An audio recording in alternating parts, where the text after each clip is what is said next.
falling skies, where the towers drown in sapphire mist. Rain etches sermons on the stone and glass, and time rewinds in magnetic hiss. We watch the North Star flicker above, a reel spinning in God's holy machine.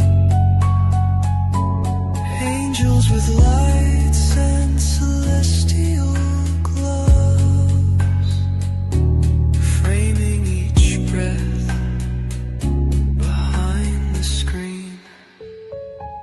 They spoke in tapes and chromatic tones, scrolls of VHS inside cathedral halls, words in static, hymns and dial tones, faith broadcast through rainfall's calls, dreams projected on the castle wall, bleeding silver in the ancient night, a script divine in the thunder scroll, where gods direct and ghosts recite. We watch the North Star flicker above, a reel spinning in God's holy machine. Angels with lights and celestial gloves, framing each breath behind the screen.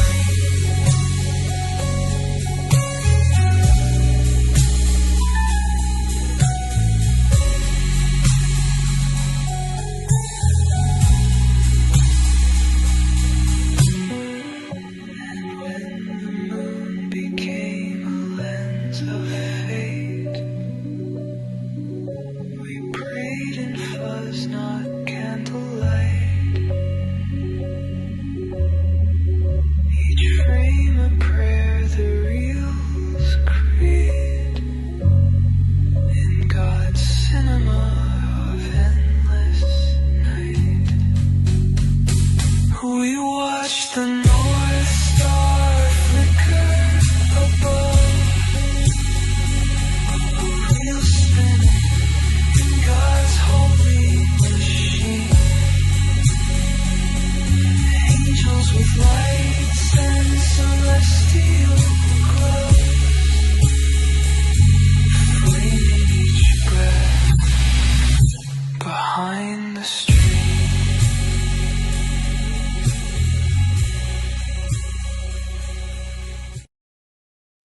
More Fati, everyone, and welcome to channel KOK, live from the Kingdom of Eternal Reign.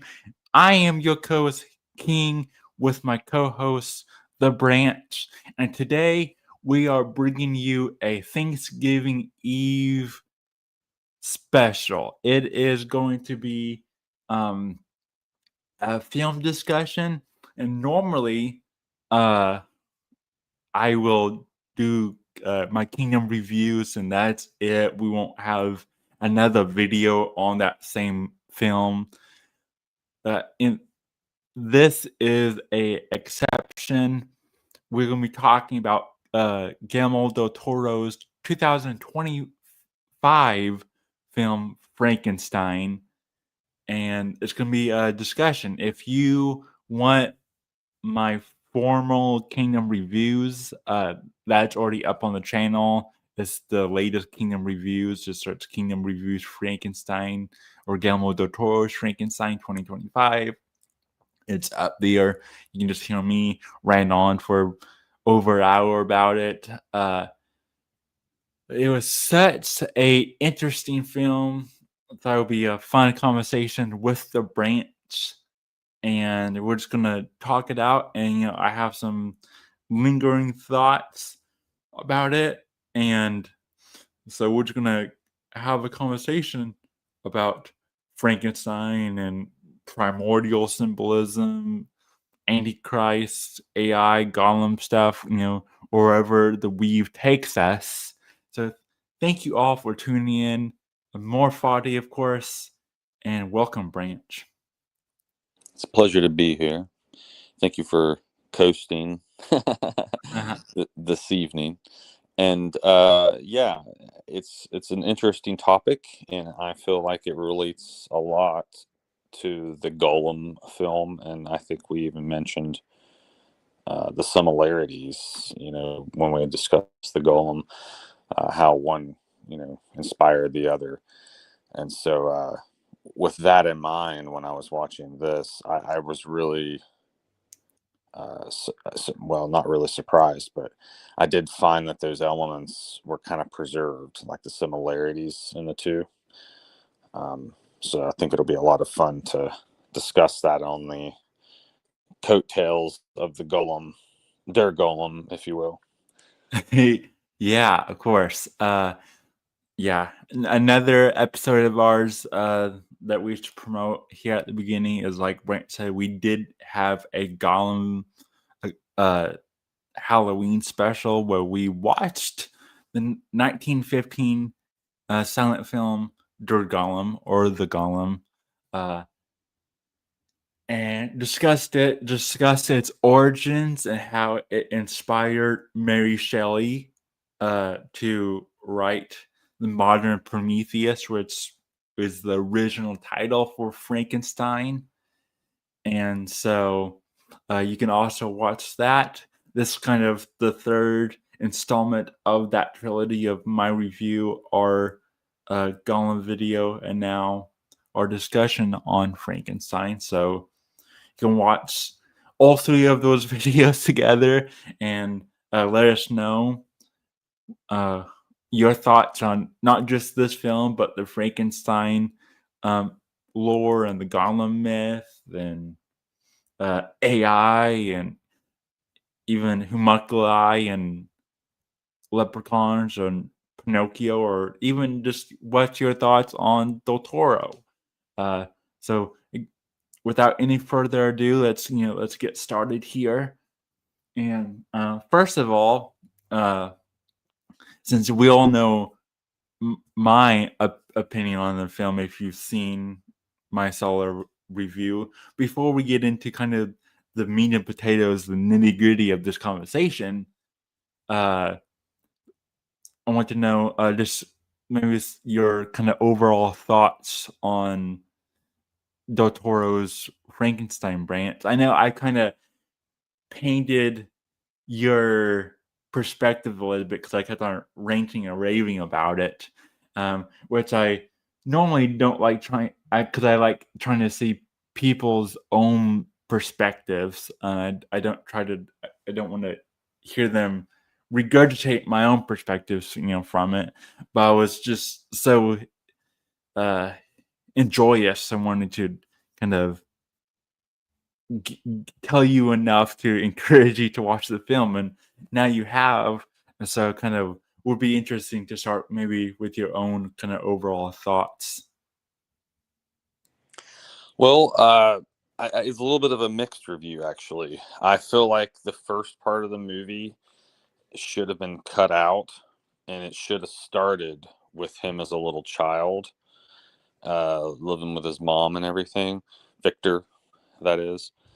I felt like the way the movie started, I felt like he was catering too much to normies and trying to like put a hook in your mouth the first 15 minutes of the film, because it's like as soon as the movie starts, here's Frankenstein fighting a ship full of people at what I felt like should have been the climax of the movie. They're out there on the ice and everything. Yeah. And so I was I have to say, like, I'm not much of a movie critic, but for me though, it was kind of a distraction because I was like, well, wait a second. I feel like I've already seen like the best part of the movie in the first 15 minutes. And that surprised me because I didn't expect that from Del Toro. So that's what I mean. Like when I say it kind of was a jolt for me because I was expecting with Del Toro, I would have expected it to start with him as a child. You know what I mean? Like the storytelling aspect. And maybe he would have had like some supernatural thing happen to him sometime. And you know what I mean? Like that call to adventure. Like I was expecting it to kind of flow like that. So I have to say, like, my first impression wasn't that great at first. Just because I felt like he was somehow pandering to I felt like it wasn't me. He didn't make the movie for me. You know what I mean? I felt like he was making the movie for somebody else. And so that did bother me. But once I got past the first part and it got into the storytelling aspect of it, that's when I really started to enjoy the movie. You know, so I guess that's my first impression. Like if I had to give you like a truly original take. Okay. And the reason I say that is because I felt like it distracted from the movie. You know what I mean? Like it somehow, maybe you can expand on that better than I Yeah, can. yeah. It's funny that you say that because that's exactly how I started off my review, with that same note, and it's because and I'm sure I've told you this before, but this is just another perfect example of something that in writing and in film courses and classes, when since I've a film degree, and also really this is just a tip for any kind of writing, whether it's a film or a novel, um, and that is the fact that when you start off with your third or final act at the beginning of your film, that is seen as lazy. It's lazy writing, it's lazy storytelling, and it's one of my biggest pet peeves. And it's used a lot in, like I guess you'd say Hollywood slop, but especially in like children and family films, or even to some extent like action kind of films, right? But especially I know it from family films, uh, especially like Disney films. Uh, Emperor's New Groove is the one that always comes to my mind that uses it, and I hate it, and I refuse to watch the Emperor's New Groove over again, even though it had it's very mimetic movie, uh, and a lot of kids around my age liked it, and a lot of people my age have fond memories of Emperor's New Groove. But I can, after watching it like once, I think I might have watched it twice, begrudgingly.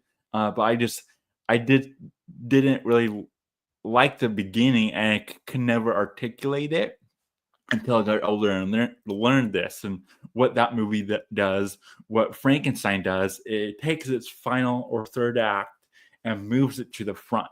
And the reason why that's lazy storytelling is because it's saying one of two things, especially.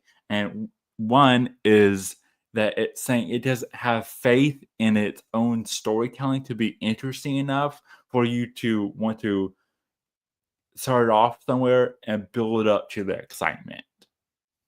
So it doesn't have faith in itself. It doesn't. It's the one, and the other one is it doesn't have a good outlook on its audience. It's kind of looking down on its audience and saying, "Well, you don't have the attention span. You don't have the frontal lobe. You don't have the intellect to want to set and tell the story in its order for you to eventually get to an exciting part. You didn't want to start off slow or whatnot." And so it's an insult to the storyteller and the story, and it's an insult to the audience, really. And when I learned that in school and how poor of a device that is, the whole I bet you wonder how I got here, freeze frame, rewind to the beginning. The one leeway I gave to Del Toro in my original review, which I'll reiterate here, is that his movie, what he was trying to do, that I will give him some leeway, is that he has the story being told from a older, I guess you can say, wiser version of Victor towards the end of his life, because of course by the end of the film he dies, right? And so this is his final, like, he's telling the story on his deathbed essentially. And so it's what I like to call the hero's journey kind of in reverse. And that's what people like Hayao Miyazaki did with his latest film, The Boy and the Heron.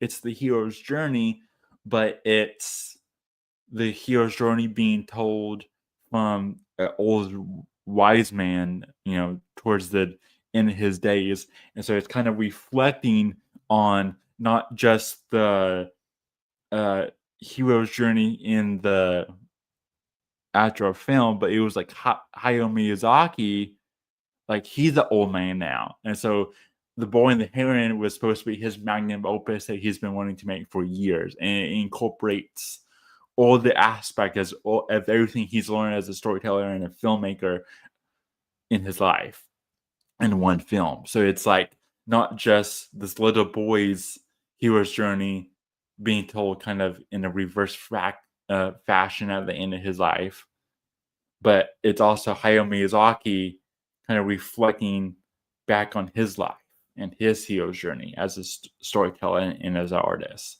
And in a way, Del Toro, his Frankenstein is like his magnum opus. And so he's kind of doing the same thing where he's incorporating everything he's learned from every film into one. And he is kind of having it where, he's older now, so he's telling it kind of in reverse fashion from this older, wiser perspective. Now, that is a little bit of a leeway. I'm not saying that it's 100% exception. It's still lazy, and I still agree with you, but that's kind of my kind of trying to be favorable, trying to give them, the benefit of the doubt. But I do agree with you that it is still kind of poor storytelling. Okay, well, see, I wasn't sure if I should be honest or not, because I didn't want to seem rude. But I actually, after hearing you explain it more academically, I have to say, obviously you agree then. And I did feel that way. I felt like it wasn't made for me. You know what I mean? Like, I could tell he was pandering to some other audience. Just wasn't me, And I thought, well, this is being designed for like a theater where you're trying to nail people down to the seat, in the first 15 minutes. And you're right.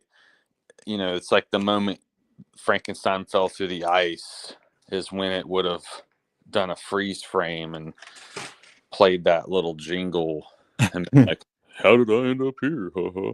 And so that's the moment probably it would have, done that, And so I do feel like it was a bit of an insult. So do you think, because I remember you mentioned something about how he had to get it into theaters for at least a week, but then it ends up on Netflix after. So I have to ask, like, do you have an opinion on why? Because it's unbecoming of him to behave this way. So was there some motive, you think? And was he trying to get an award? Was he using like a formula with this movie when he normally wouldn't? Because I don't remember his other movies doing that. Yeah, I think it's just a sense of him being in Hollywood for so long now. Uh, he is he has learned to, in some ways, be a better artist and a storyteller, and he's really big in mythology and these like philosophical esoteric ideas and symbolism, and he is good at getting shots and creating a vision and sets and everything. But also, when you start becoming the things that you consume, the things that you're around. And so, him being in Hollywood, he probably has also picked up subconsciously or consciously traits of the Hollywood system. And that is very much something that you see in Hollywood because uh, Hollywood has really, especially in the last 5 years, has been, but this goes beyond the last 5 years even, but especially in the last 5 years, has become a content machine. It's not as a place for storytelling. The corporate and the creative side. I believe Brett Dasovic from Pop Culture Crisis has talked about this as well, where kind of the golden age of Hollywood, there was always that balance of the corporate producer executives of Hollywood and the creative director to the story. Agency. Yeah, like Yeah, their ability to be autonomous and creative. yeah. And now it's that balance of that organized, this is a business, we have to get this, to the audience and make money and sell people and keep it on a budget, has become out of balance with this, being a creative storyteller, that the story comes first, the creative vision comes first. So that it's kind of like a left right brain kind of thing. It's like a duality that, for better or worse, has been engraved in Hollywood since its creation. And now it's kind of the with the rising of the content machine side of Hollywood, the the business side has kind of subserved and consumed the artistry. Um, and so that's how you get in these films, these tropes, these things that constantly happen from story to story. And, this is setting the hero's journey aside. The hero's journey is a malleable skeleton. So it's not bad to have a hero's journey. In fact, it's preferred in my case. When I'm talking about all the um, tropes that we see today as tiresome or negative, from moving the third act to the front, or all the DEI stuff, or the gender swap stuff, like all of that. Um, all of the stuff, all the IP recycling, uh, all the stagnant storytelling, visually. Now that everything is streaming and everything has to be on any size screen, whether it's not just the silver screen, but on your TV at home, but it also has to fit your computer. It also has to fit vertically on your phone so they can promote it on social media, and clips can go viral and it can be memed. And so they have to make sure everything is centered and everything has a depth of field. So that's why you'll get like your actor in a focus position in the center, and everything surrounding them is like a shallow depth of field, and that's when everything is blurry, right? And so now you're not getting the backgrounds because everything has to be focused, everything has to be lit, everything has to be crisp, so it can translate from screen to screen, from device to device. So that is, and that makes sense, like kind of a business perspective. You should do that, but then it hinders what you can do on the screen. You can't treat you know your canvas as or your frame as a canvas anymore. Now you have to take all in consideration all these other things. And so I think that's what it is. And then on top of Netflix, getting the rights to it, he was trying to make it to where a studio or a streaming service like Netflix, because he has been doing things with Netflix for the past few years, from Pinocchio to Guillermo del Toro's Cabinet of Curiosities to even his cartoon. He made Tales from Arcadia, Children's Hunter, Three Below, Wizards. So he has been doing a lot of business with Netflix. So he also might have, he is probably shopping around for any studio to get this film, but he probably learned from Netflix what Netflix was looking for. So he is probably making sure, like, well, if no other studio gets it, I'll make it where, like I have been making previous things in the past for Netflix, I'll make it to Netflix liking, so at least Netflix will want it.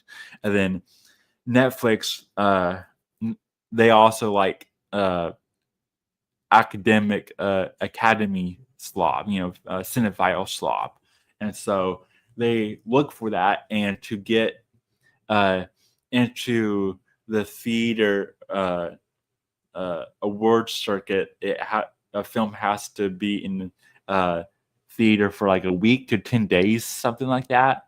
So that's why they do limited showings for certain movies, so it can be nominated for awards. And I'm pretty sure Frankenstein is going to be in the award circuit this year. Now, was the guy who played Victor, was that the same guy that played Duke Leto in Dune? Yeah, Oscar Isaac. Yes. I thought that might have been the same guy. He seemed a little more neurotic in this film, because in seeing him in Dune, because Duke Leto's so reserved and collected, it was kind of, again, another one of those little shocks and jolts. So I really think he should have used somebody unknown for this, Yeah. because I really get kind of upset with directors when they choose actors who are already famous or well known. And if that guy hadn't Dune hasn't been out that long, and so he's had like this meteoric rise, because I've never seen him in anything before. And so the only thing I know about him is Dune. So as soon as I see Frankenstein's dad, I think, oh, Duke Leto. You know what I mean? Like, I Yeah. can't help that. So that's really annoying to me. Now, of course, the kid, I don't know who the kid is, because they're, relatively young and probably are a new actor. So I felt like, him as a child, they did a good job with all of that. Yeah. But, it's just, and like I said, I'm not even a professional movie critic, and I feel like I'm recognizing the things that I'm stumbling over, you know what I mean? Yeah. And it's just kind of irritating, because I feel like Del Toro is too good for that, you know what I mean? Yeah. So that's why I was curious and wanted your opinion, if you felt like there was some type of motive, like was he trying to get an award, and he thought, okay, this is my recipe for success, let's do what the in crowd likes to do. And because there is a formula, I mean, Yeah.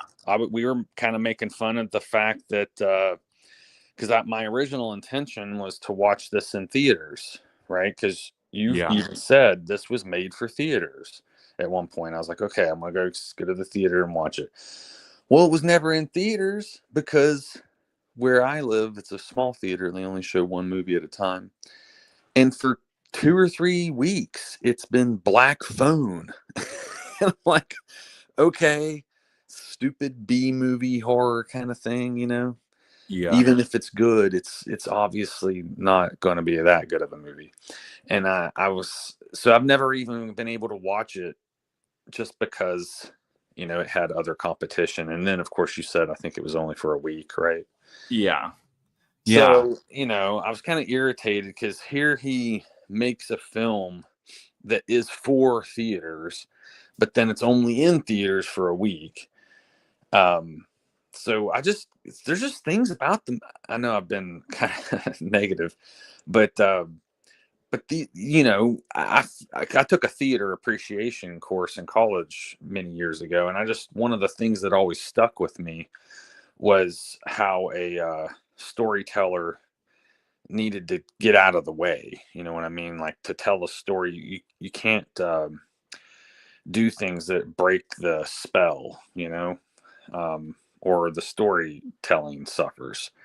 And I feel like he is starting to make mistakes that, like, the movies that made him famous weren't directed the same way.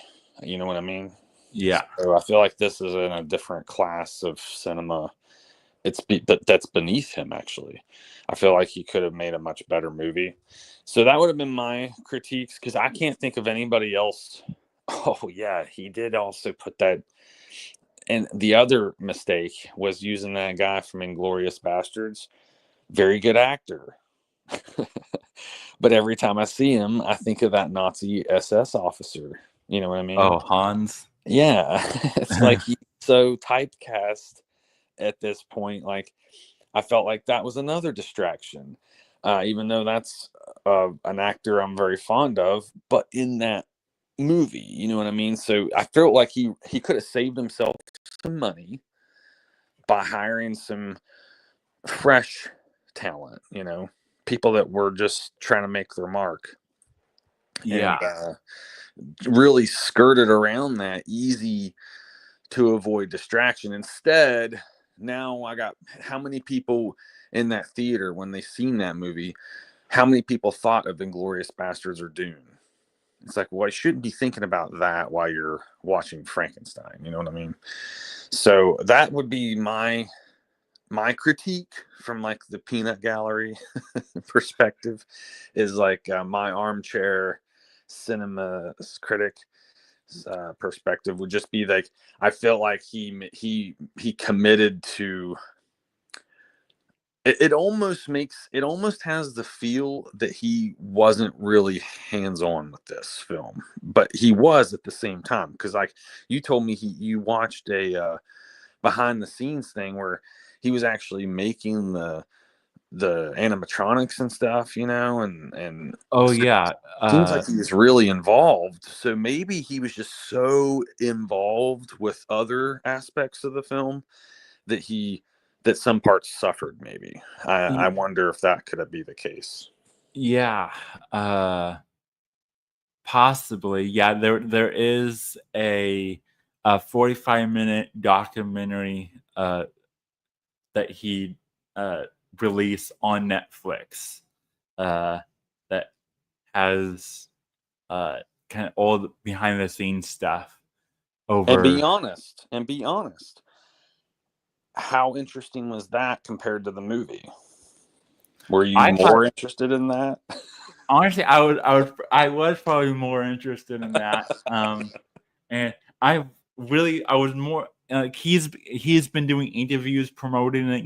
He's been doing the interview circuit, and he also released a art of book that has, like, all the uh, art designs that they had made uh, in designing the film, and all the information, and that would be an interesting book to have. And so and I'm assuming because when he released Pinocchio, and that was also with Netflix.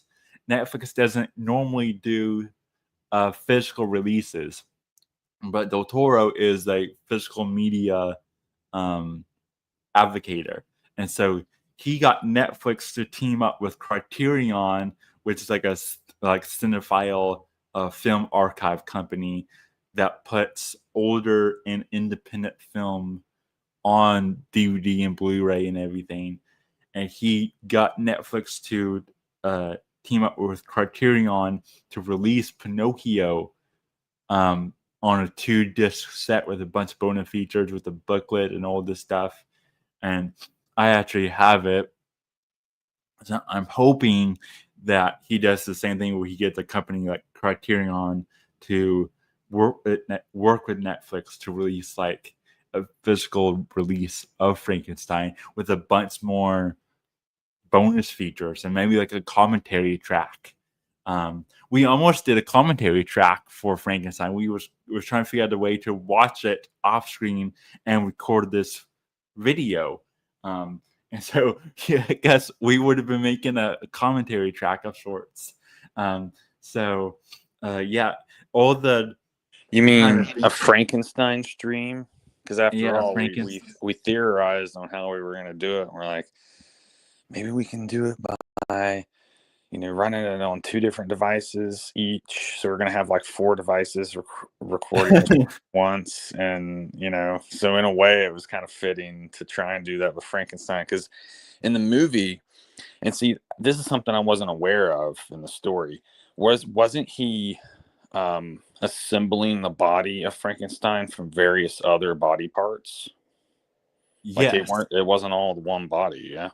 Yes, it was different body parts. In this film, which Del Toro, he read Mary Shelley's novel Modern Prometheus when he was like 11 years old, and that was like he wanted to tell his own version of it from a very young age. So that's why it's like this big. It's supposed to be this big. Moment for him, magnum opus kind of moment that he's been working for decades, and every film that he has made up until this point has an element of Frankenstein, right? Like look at Shape of Water or even Kronos. Each movie kind of has one side of Frankenstein. So even his Frankenstein movie is like a Frankenstein version of all his other films in a way. But yeah. His version is supposed to be closer to Mary Shelley's original novel than it is to like the universal version of Frankenstein. That being said, he does take some creative liberties to make it more Del Torian. And that is one of the critiques that a lot of Mary Shelley enthusiasts and fans and cinephiles alike have with the film, that they didn't really appreciate his creative liberties that he took, even though that it is closer to the original novel. They didn't like the elements that he did change. And the other critique that cinephiles have was something along the lines that you were saying almost, and that is that it is not intellectual enough. It's not, and what they mean by that is when cinephiles watch movies all the time, they want slop, but a different kind of slop. They want slop that gives them a message that they agree with and that they are familiar with, whether it's everything is depressing and nihilistic, or whatever ideology they believe out in the real world they want to be reflected back to them on screen. And that's what cinephiles are looking for. Where the other kind of slop would be like your average moviegoer kind of slop, or in this case, because it's Frankenstein, a horror fanatic, so a horror slop, and they just want like Black Phone or Halloween or Scream, things like that. They want like your typical that kind of horror slot, where it's just vulgar nudity, blood, guts, things like that, right? So he's kind of pigeonholed himself between these two kind of slots, and neither fan, whether it's a cinephile fan or a horror fanatic, are 100% really happy with this film. And I'm not looking for him to be making a perfect film either. But I did enjoy it. So you have all that as well. I forget what the original point where you was making that I was trying to respond to. I hope I answered it. Well, no, I mean, I actually am really happy to hear that you pretty much agree with me, because, like I said, I didn't want to risk sounding rude, but if I had said anything otherwise, I would have been lying. I would have been inauthentic. Yeah. Because these things were so apparent to me, it had me wondering, like what his whole aim was. Because I would have expected this from like a recent film school graduate or something, where he's applying all the ideas and techniques that he learned, but like, this is a guy that has made movie after movie after movie. And it just seems like at this point he should have had his own style of storytelling. And I just felt like it felt kind of hokey, Yeah. And I think well, I was just going to add that what I did appreciate, though, was like, as I was watching it, I did recognize Pinocchio elements. And I was like, oh, yeah, because then it got me thinking about Pinocchio. And I was like, man, Pinocchio was a much better version of Frankenstein. Like, it's basically the same story. And I was like, oh, okay, this is because, so you're right. Really, he has been kind of retelling the story of Frankenstein. But what is that? It's really the story of fatherhood, the creating a yes. child or whatever, So I wonder if he has children, because maybe he does.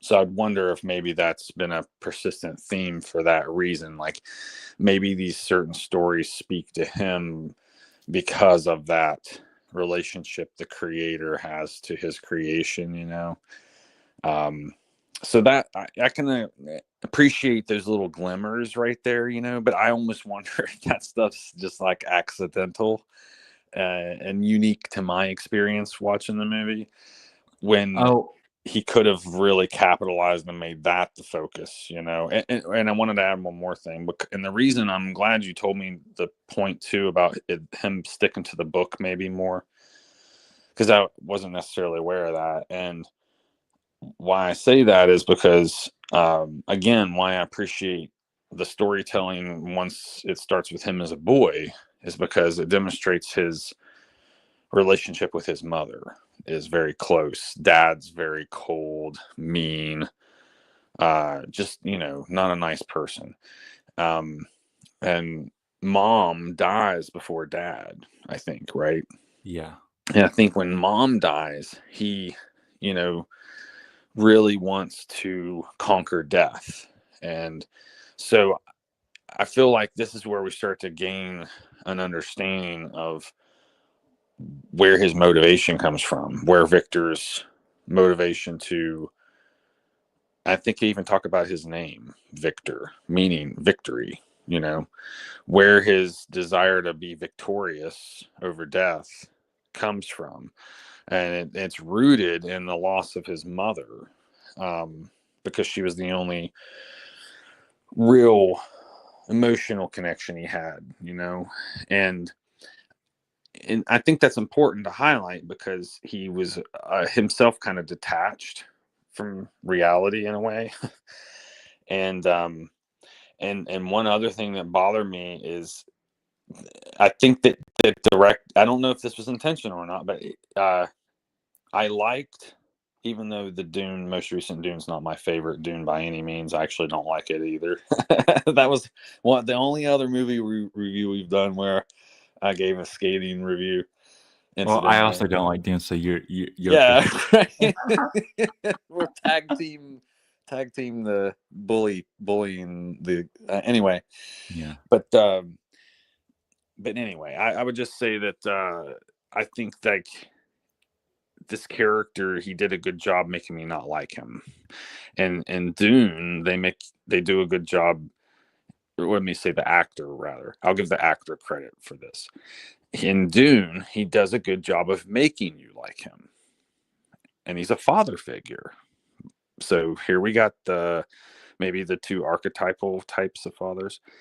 We got the respectable father, doesn't yell, doesn't raise his voice at his son, doesn't strike his family, doesn't come home drunk, yeah, or whatever. And then the other kind of archetype is like Victor.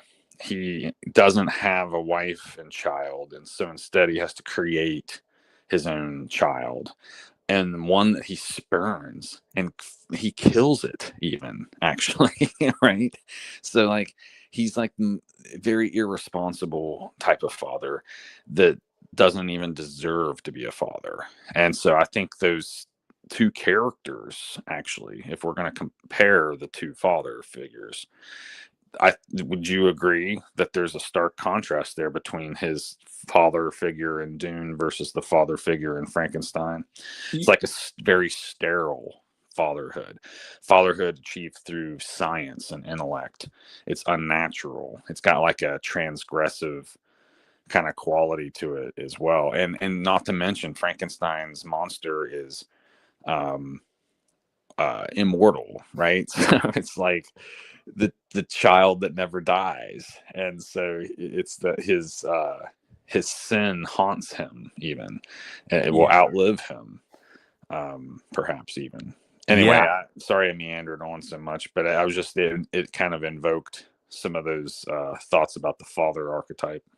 Yeah, of course. I'm glad you brought it up. Now, of course, at this point, when we shifting gears to more of an esoteric kind of analysis of the film, and yeah, with the father, like I said, Del Toro, he is a father himself, and he, in promoting this movie, he was like, "Yeah, this is a father-son story," and I didn't realize how much it would be myself until I sat down and watched the film, and I was like, yeah.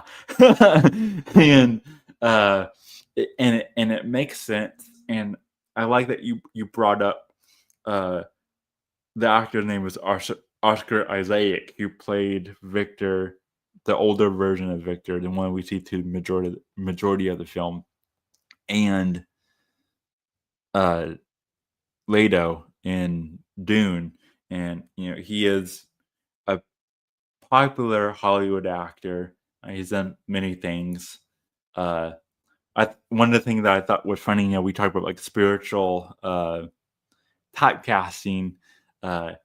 You have him playing Victor, and they actually had to recast the actor who's going to play Frankenstein's creature a few weeks before they shot the film. So the actor who ended up playing him only had like a few weeks to get ready.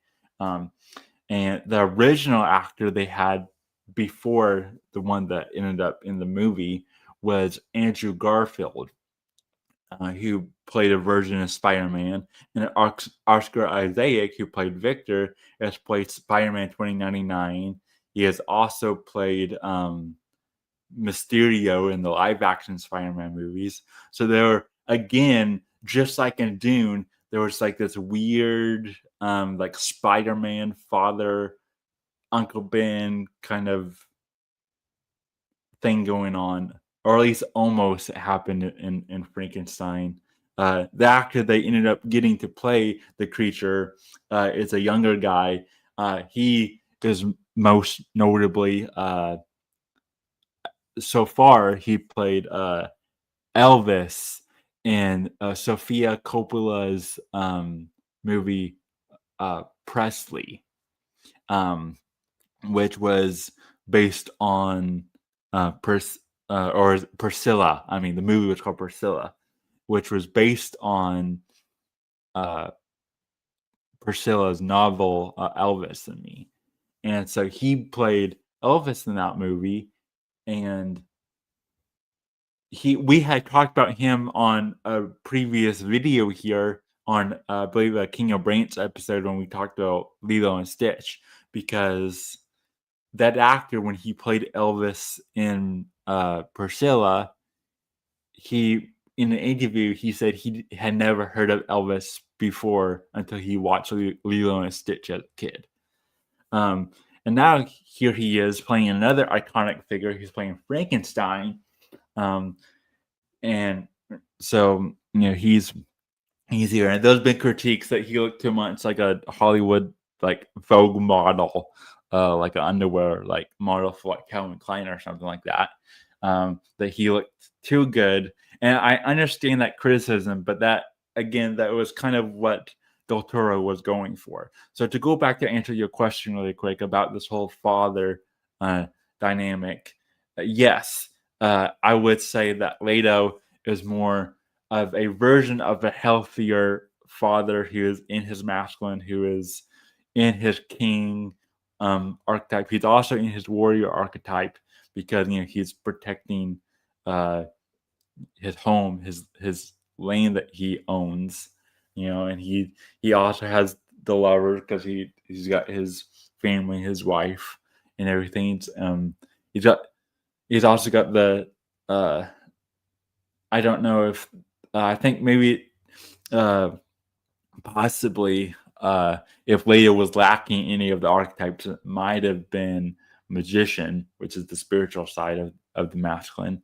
But yeah, he was that more of a version of a wholer aspect of our father, where he is the leader, the head. And then you have also as Victor Frankenstein, and it's the immature, imperfect, the shadow side of pretty much all of it, really. Like a high like chair prince kind of thing, man-child ish. Yes, and exactly what you were saying, Branch, is he is. His story really starts with the death of his mother, and his mother dies giving birth to his brother, and his father, Victor's father, is supposed to be like the best doctor in Europe, and he is training his son, as many fathers, child relationships, father-son relationships did back then, where the son would just inherits the profession. Yeah. And so he's trying to learn how to be a doctor like his dad. His dad he's very mechanical, and he doesn't really, he's well, notably, he makes the comment that there's nothing spiritual about the science that they're doing, that it's all just flesh or whatever. Exactly. I thought that was Del Toro, of course, being very on the nose, but it gets his point across at what he was trying to do. And that's also when Victor, as a young child, gets a question wrong. And instead of slashing him across the hands, which it seems like that's what he did in the past, because he holds his hand out to be hit. And his dad puts his hands away and goes, "No, you're a man now. A man needs his hands, but your face is vanity." And he hits him across the cheek. So I thought that was interesting as well. But then, like I said, his mother goes into labor, and there's some kind of complication, something going wrong. Oh, hey, Eve. Eve is in the chat. Glad you're here, Eve. And so when his mother goes into goes into labor, and she's having these kind of struggles, complications in the birth. Since his dad is like the best doctor in Europe, Victor expects his dad to save his mother, to be able to save his mother's life, and he doesn't. His mother ends up dying, and so Victor starts questioning, you know, if his dad could have saved her, but didn't because he didn't see it as practical, because he didn't see the spiritual side of life, right? And so he starts to see his dad as like this doctor of death, and so when he becomes a doctor, he decides to be kind of like a doctor of life. But in doing so, he becomes a doctor of death, and trying to go against what the kind of man his father is. He ultimately becomes his father in a way because he's Yeah, unable what's to. more dark father arc than that, right? Yeah, because he's unable to conquer I guess you could say, generational demons. That's something that a lot of uh, uh, like like masculine psychologists and everything like Jung, and Robert Bly and Robert Moore, Douglas Gillette, all of them talk about, is that there is this idea of whatever the things that the father doesn't complete in his life, whatever hurdles, whatever obstacles, whatever demons he can't slay, whatever dragons that he wasn't able to conquer in his life, he'll pass on to the son. And there'll probably be, it'll probably be tougher, probably even more stronger of a fight when it comes to your son. So that's why it's so important to become a whole masculine, a whole person, when you are, maybe you're not perfect yet when you could become a father, but as you're growing and raising your son, you should be getting better and better as well, at the least. And when you don't do that, and you don't teach your son how to, fight his battles like such as a man should do, and then he's going to start going down a darker path, be consumed by the shadow sides of all these archetypes. Well, I would even maybe argue that at the time of conception, like wherever that guy is at his story arc, so to speak. So if there's unslain creatures at that point, I think that's when it's perilous, right? Because really, doing it before is kind of, again, like Victor Frankenstein's archetype. It's like having the accidental child kind of thing, whereas the heroic archetype is only after the dragon is slain does he get the maiden, so to speak. So I think if you're following the proper sequence, it's like first deserve, then desire kind of thing. Yeah, of course. That makes sense. And then that we'll get into the metaphysics of like spirit and your auric field and the electrical body, how that is formed and everything. I believe, what gets molded when your soul's entering your body, and all the placenta and see and all that primordial goo is sloshing around spiritually and physically, to create you eventually.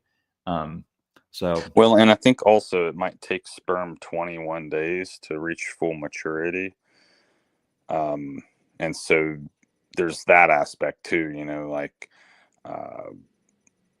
and which, phase the moon is in, or which sign the moon is in. Like, there's a lot of interesting factors that can be taken into account. And I would wonder if, because remember in the Golem, how there was a precise astrological formula they were following when they created the Golem. Was there anything like that in the movie? Because I know that they were just kind of focusing on the thunderstorm, but was it at a certain time?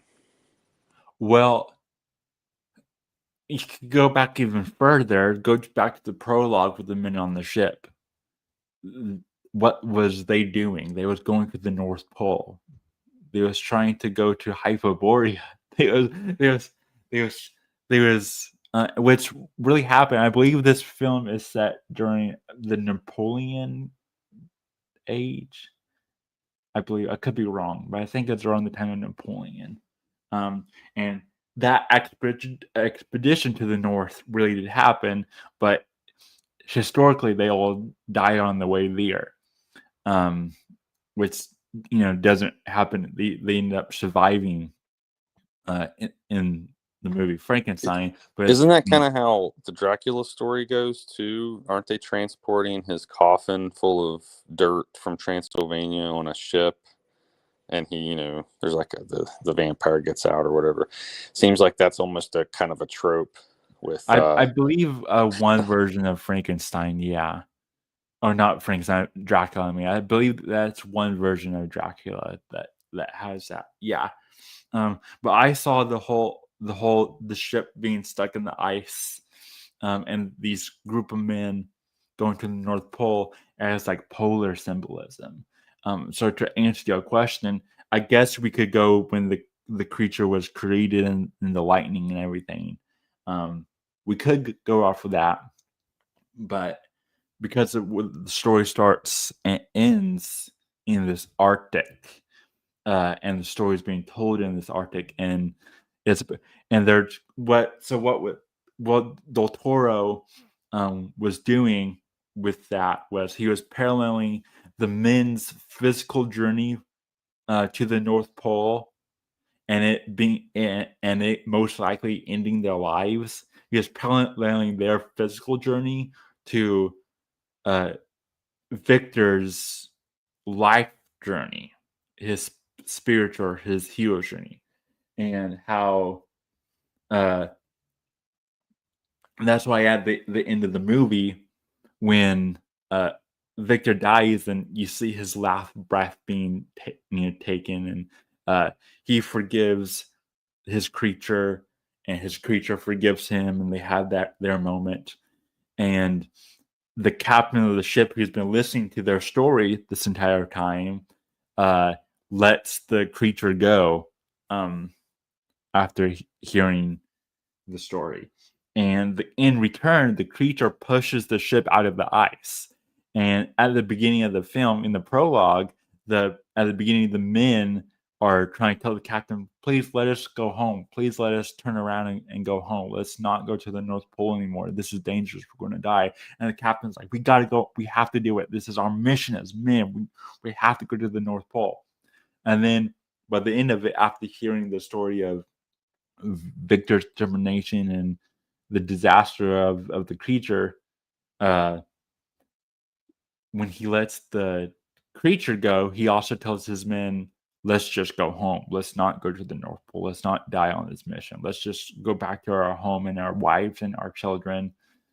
And the creature in return pushes the ship out of the ice, and then they turn around and they go home. And so what I take it as is their journey to the North Pole is a polar symbolism of them trying to go inward, to go to find their center, to find God. It's a spiritual journey. But because men, the masculine is the physical side, and the feminine is that emotional kind of side, they're taking the spiritual journey literal. And so instead of having a spiritual growth, they have decided to physically try to go to the North Pole, right? And they learn from Victor's story about playing God and the dangers of trying to take something spiritual and conquer it and make it this physical thing, as guys want to do when they're, all the way in their masculine. They don't have that feminine to balance them out, as a poor sign. And they don't want, the captain is like, I don't want to die like Victor dies. And so he doesn't want his men to die like that either. So that's why they go home. So in a way, comment on that, or if you have some more to add, but I do have something to add there, or if you got more to add. Oh yeah, I was going to say that's my answer to you about planetary things. I see it as northern or polar. I know there's not any mention to the North Star, but if they're a ship, and around that time they would have been using the North Star and a compass to guide them. So I believe it's polar, northern kind of symbolism. I think that's very true, and that's very astute as well. And one more thing I would add is in the film, I noticed a lot of use of color intentionally, especially red and green. A lot of times that red-headed girl would always be wearing green. And then I think at some point he was even wearing red or had a cape or something maybe. But anyway, you'll find the aurora at the North Pole. So maybe you are right about the North Pole symbolism, and maybe the aurora colors they're using is kind of a hint at that somehow. But then it gets me thinking about Mars and Venus, because Venus is associated with Taurus, which is the emerald. It's green, but also copper, which turns green once oxidized. So and of course the woman's always wearing green. So I would even argue that, maybe green is the feminine in this story, and red being the masculine energy of Mars, perhaps like ruby and emerald. Well, Go ahead. Maybe this will help what you're saying. So Del Toro has spoken about this in an interview, and if I'm remembering what he says correctly, he did color code the film, so there is symbolism to the colors. And I believe how he broke it down is the red is his mother. So the red would actually be the feminine. That's why when the angel of death shows up in his dream, and it's kind of masquerading as his mother in a way. His mother has the red dress and everything. Anytime you see red, it's supposed to be connected to Victor's mother.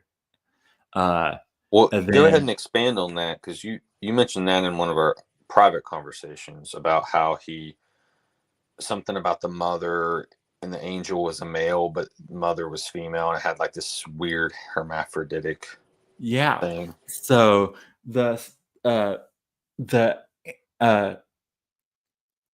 so at the beginning of the film, his mother she wears that red dress with that red veil and everything, and then of course when she goes into labor, her blood is everywhere, right? And so there's red there. And then you also have this statue of Archangel Gabriel, I believe it is, that young Victor prays to. And he is Catholic, which is why I'm wearing my King Baldwin shirt. It's got King Baldwin's mask from Kingdom of Heaven on the back and the Jerusalem cross on the front. He has, and because Del Toro grew up Catholic, so even though Mary Shelley was, I believe she was atheist, Del Toro grew up Catholic, and he has a great fondness and understanding of mythology. So he incorporates a lot of that symbolism throughout his films. And so in it, you have Victor praying to the statue of Archangel Gabriel, and it's because he's being raised by his mother, who is Catholic, right? And then with his mother, and there is some red in the statue, like a red bronze kind of color.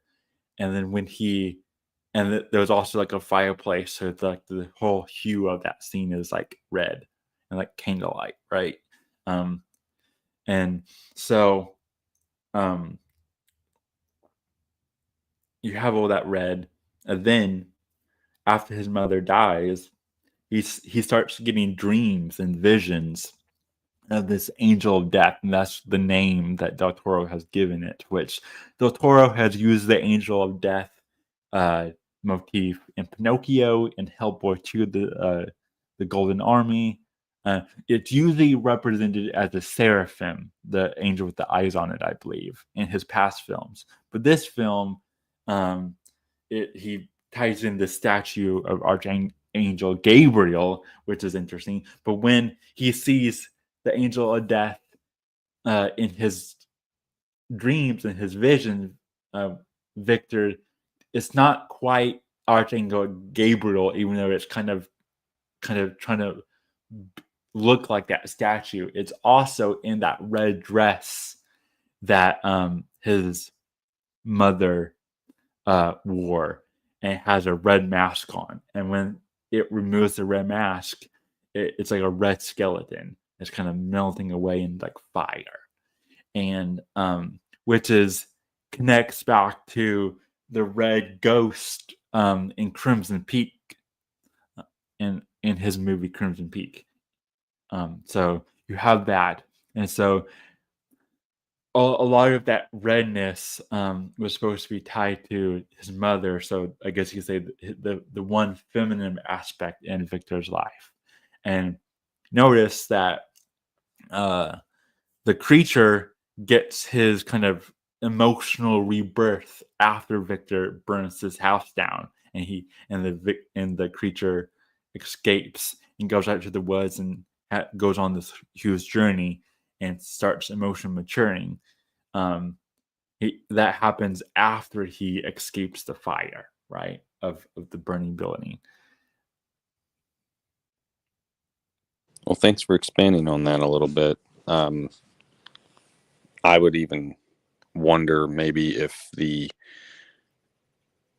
so you think the angel had like the feminine quality blended into it, Yeah, but it was red in that regard, and so you're right, that might lend itself to that being the case. Because remember when the scene where she first is starting to die, doesn't she place a bloody hand on his shirt, and he kind of looks at it or something and sees the red blood? So I think that might have been a kind of hint to it there too.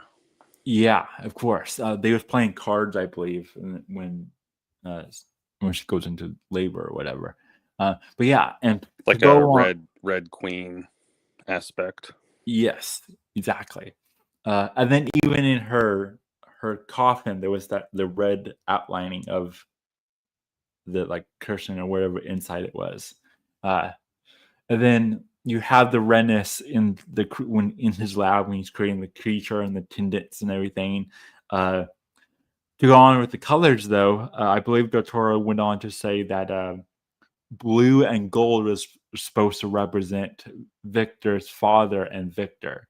So anytime you get that like navy blue and that like gold, yellowish gold color, it was supposed to be the father-son aspect of it. Well, that's interesting because the colors, even if I didn't understand them properly, I could tell that they were being used on purpose. Yeah. Because many times, the dresses that were worn were certain colors, or the curtains were certain colors, or it was just unmistakable to me. And I've only ever seen the red and green pairing before in things like the great work, like alchemy. So it kind of made me wonder if Frankenstein was being considered like Frankenstein's monster was his magnum opus, like his great work, if you will. And the other part of that was the lightning, the Shakti, if you will. There was this impulse needed to animate the body. And didn't he need pure silver for that mechanism? Yeah, he needed, I believe it was pure silver. And then also, I forget exactly, but I believe the last color that we have here is the green. And I believe or Del Toro, I mean, said that was supposed to be connected, to Elizabeth or Yeah, Elizabeth. She does wear a green dress Yeah. a time or two, perhaps. Yeah. And one more thing, as far as metals were concerned, um, kind of suddenly, the one character that's kind of financially backing him has syphilis or something like that, and he makes a comment. He said, "One night with Venus, a lifetime with Mercury." And I thought that was really strange because in that phrase he mentions both Mercury and Venus. I noticed that too. I had to look it up. That's a real saying because the medicine for syphilis Was Mercury. was Mercury. So Venus would be So if the the syphilis didn't kill you first, the Mercury would eventually. yeah. It turns out, of course, the cure for syphilis, I think, is an antibiotic, which we take for granted today, but then I guess didn't exist. So that kind of also helps to date the movie a little bit as to when this was. Because that was the preferred method of treatment at the time. But nevertheless, mercury is Hg. It's an element on the periodic table, and we also associate it with the name of a planet. So I think that the Mercury Venus connection there is kind of interesting. And he's the one that kind of, I think he interferes with Frankenstein a little bit, or Victor. He starts like trying to grab a hold of the silver rods and prevent him from assembling it and stuff, but then gets pushed over the edge and dies. So I had to wonder if there was something symbolic going on there. Because like in alchemy, for instance, some of the metals are consumed and quote sacrificed, for the great work and all this. So I wondered if maybe if he represented Mercury or something in the great work, as it were.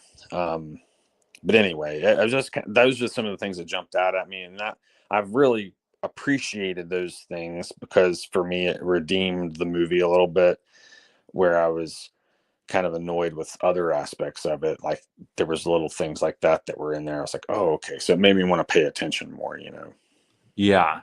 I think you could be right. And then also to go back to the color thing really quickly, the lab is green. So if green is attached to Elizabeth, and that greenness of the lab could be seen as an incubator or a womb for the creature, right? Like an artificial womb of sorts. And then what did you have in the lab? You had that giant gorgon head. I believe it was Katrina, friend of the channel, that we was talking about the film after she had watched it, because she watched my first review of the movie, and she had additional thoughts, and I was talking to her about it, and she had mentioned how the giant gorgon head intrigued her, and she had brought up, I believe, that I think she said it was Medusa.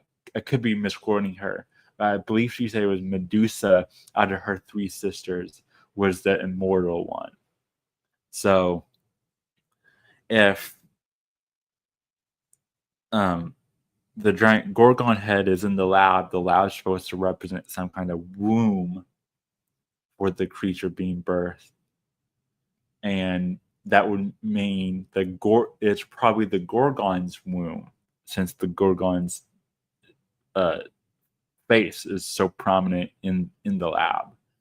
And I think the Gorgons were also daughters of Poseidon. I could be mistaken about that, but yeah, I think they were considered like demigods in a sense, like they were the daughters of some type of deity, maybe Poseidon or an ocean god or something like that. Usually that's where you get those boons from, like the immortality or whatever, is because of something like that. But I think one of the other things to highlight about this is that after Medusa is slain by Perseus, from her corpse springs Pegasus, the white horse. So that's like a rubedo, albedo, the red stone and white stone kind of thing going on there too, and the winged horse naturally. So it's like a transmutation has occurred, and of course that's what Pegasus uses to rush back to or it's not Cassiopeia, I don't think. Maybe or Andromeda, actually. Yeah, that's her name. She's the one that's chained to the rock, and that they're going to feed to the sea beast. And he uses Medusa's head to turn that creature to stone and save the maiden, and so on and so forth. So there's Perseus's character arc. But yeah, why is Medusa in the lab?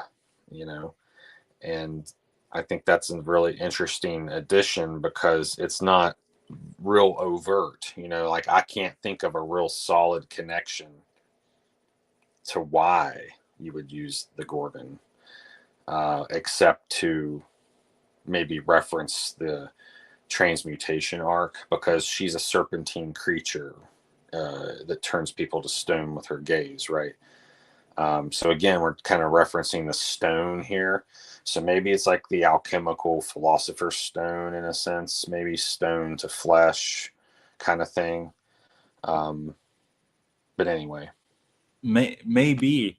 I thought it was interesting to note when Katrina brought up the immortality aspect of it. And of course, the creature is immortal because he doesn't come from God. So since he didn't get the gift of life from God, he doesn't get the gift of death from God. He didn't come from the one, so he can't go back to the one. Well, and it just occurred to me how similar that is to the Dracula curse. Yeah. And so maybe the Gorgon has some also kind of connection to the immortality aspect of it. I don't know. That's just some speculation. The Philosopher's Stone is supposed to have some type of quality, like the forever youthful, rejuvenative qualities, that sort of thing. So maybe. So maybe it's both. Maybe we're both right that we're getting to that. And so, but also something, and this is kind of really speculating at this point. Excuse me. The Gorgon head, of course, has snakes, the serpent, and the serpent is connected to, of course, Orphic traditions. And we've talked about Orphic traditions here on the channel. Absolutely. Before. And so maybe, if it weren't for his character arc with Elizabeth, I would wonder if he was an Orphic convert himself. Right? That's a possibility. Yeah. And so in a way, maybe he's looking for the feminine within death, right? Because his mother died. And so he's looking for the feminine within death by creating new life. That's like a Kali Ma thing, right? Like the Black Mother, Black Madonna.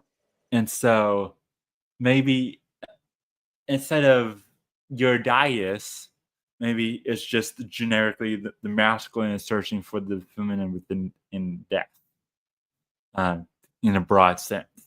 And so to do that, he's trying to go through that doorway by creating life on his own. So in an ungodly and divine way.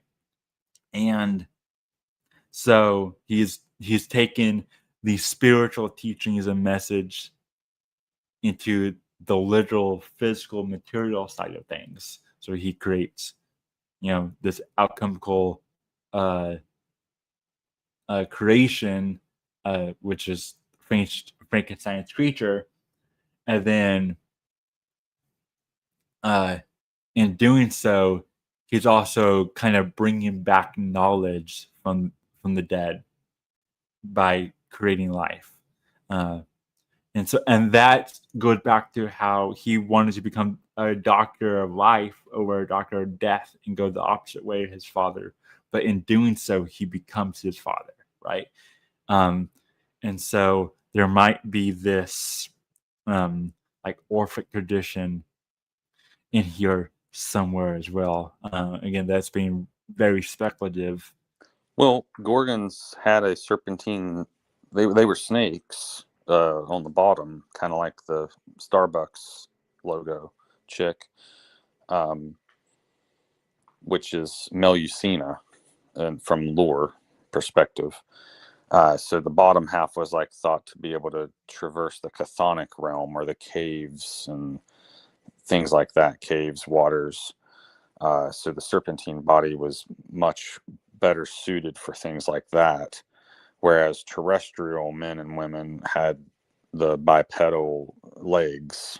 So that was what distinguished us from like the other marine kingdom. They had tails and fins and stuff like that, but we had the legs because we were earth dwellers. So maybe there is some type of aspect to that too, where he's searching into the lower realms or something primordial speaking, so to speak. And the Gorgon's mouth was also open, right? Did anything ever come out of the mouth? Because I did fall asleep toward the end of the movie, so I was wondering if it did anything special. Is that where the lightning came from or anything like that? I wasn't sure. It was just kind of in the background. It dominates the background, but it doesn't really impact the story in any way. So like that, and that's why a lot of that is speculative. And from my knowledge, from the documentary that Toro did, he really didn't say much about the Gorgon head and why it's even in the lab when he was creating the sets. So it's like I said, it's all speculative. But anyways, well, I had one more point too, because he's only able to say one word, right? And that's Victor, because obviously that's his creator's name, so that makes sense. But what does Victor mean? Victor means victory. So you got this incredibly strong, cannot die creature, and the only word it can say is victory. So in a weird kind of way, like it's like, whoa, okay. And so from a Kabbalistic standpoint, victory is what we would call Netzach, and it's one of the two pillars. So you got Jachin and Boaz. So in this case, we got Netzach, meaning victory. So it would represent like a standing pillar that cannot be toppled or whatever. So in a way, he kind of represents that. And I don't know if this is the same as, I don't know why I'm thinking this, but usually doesn't the story of Frankenstein end with pitchforks and torches and he's like in a tower? So maybe there's a tower aspect to it as well. Yeah, that doesn't really happen because that's more in that happens in Golem, that happens in the Universal Frankenstein. That doesn't really happen here. There was a moment of the creature with fire when Victor is bringing it to the basement, the dungeon. Yeah. And And it's strange though, because in the tower card, it's usually a lightning bolt that comes down and brings the judgment. And in this case, he's harnessing the lightning in a bottle, if you will. He's trying to harness that energy to create his creature, but that would normally be a destructive force. So it's almost as if he's meddling with like you said, he was trying to be a doctor of life, but really he's meddling with the elements of death to create life or something. And I guess that in that process, he creates this abomination. And the lab, the place or the house, the place where they live is really, it's like a tower. It's really tall and everything. So the one tower that is in the film is actually his lab is a tower. Yeah, you're right. Yeah, So And I never really got into the Dark Tower thing, but isn't there a Stephen King thing called the Dark Tower? yeah, And whenever they first entered it, even though I didn't have a lot of knowledge of that, I immediately thought, "Whoa, that's like the Dark Tower kind of thing." And I was like, "Why am I thinking of that?" Because I never even really watched it or read the books. But I wondered if maybe he was inspired by something else when he made the tower, for it to kind of make me think of something else like that. So I wondered if there was an influence there. yeah, Because it possibly. kind of just comes out of nowhere, right? Like they don't even build that thing, do they? Yeah, it's like an old like lab or Pre-existing tower. something. Here's a Yeah, ready-made mad scientist lab. What do you know? yeah. And so the other color that we didn't mention is that could be important here is white. And the movie starts off in complete whiteness and ends very similar, almost in complete whiteness, with the rising sun. And so when you think of primordial things, you usually think of like blackness, right? Like the abyss, the void, blackness, black goo, like all of that. Well, this movie, the more primordial aspect is the Arctic, the whiteness. Well, and in tarot terms, sun is 19, card 19. So for that to show up near the end of the movie like that, kind of insinuates maybe a little bit of a hint at the storytelling mirroring the tarot in a sense, right? Yeah, of course. And it's something that I didn't find out till just like a week or two ago. And that is the actress who plays Elizabeth, Maya Goth, who is, she's very easy to spot because she's got a very unique face. She does the whole like thin eyebrow picking or bleaching or whatever, shaving, whatever it is. She looks very alien as such. She plays Elizabeth. She also plays Claire, Victor's mother, and they created a half prosthetic mask that just covers like the top part of her face to kind of change her facial features so she could play okay. the mother. So that makes it extra weird that he was so attracted to her then. Yeah, so that which reinforces that in my first review, Kingdom Reviews, my solo review of this movie, I didn't know that, and I was paralleling that when those moments in the second half of the film where you have Victor paralleling his father in the first half of the film, and the creature paralleling young Victor, and then Elizabeth is paralleling the mother because she is the feminine aspect. Victor is like hitting the creature and it's like, say something else, say something besides my name. You're torturing me by just saying my name over and over again. He's like, I'll hit you again, just like my father hit me. If you don't say something besides my name. And then when Elizabeth meets the creature, she is sympathetic. She has empathy for the creature. She wants to kind of embrace the creature. She has like this feminine presence for the creature, and that's why the creature is attracted to her, because he had never met someone that brings that feminine aspect yet. That was the first woman he's ever met. And so you do have that parallel there where it's like things are cyclical, or like since Victor's father wasn't able to successfully raise Victor is repeating that with his son, the creature, right? And he's kind of forcing Elizabeth to be his mother in a way, but making her be put in this position, which, since she is a woman, that feminine aspect is native to her, but she's put in that position in this relationship because of Victor.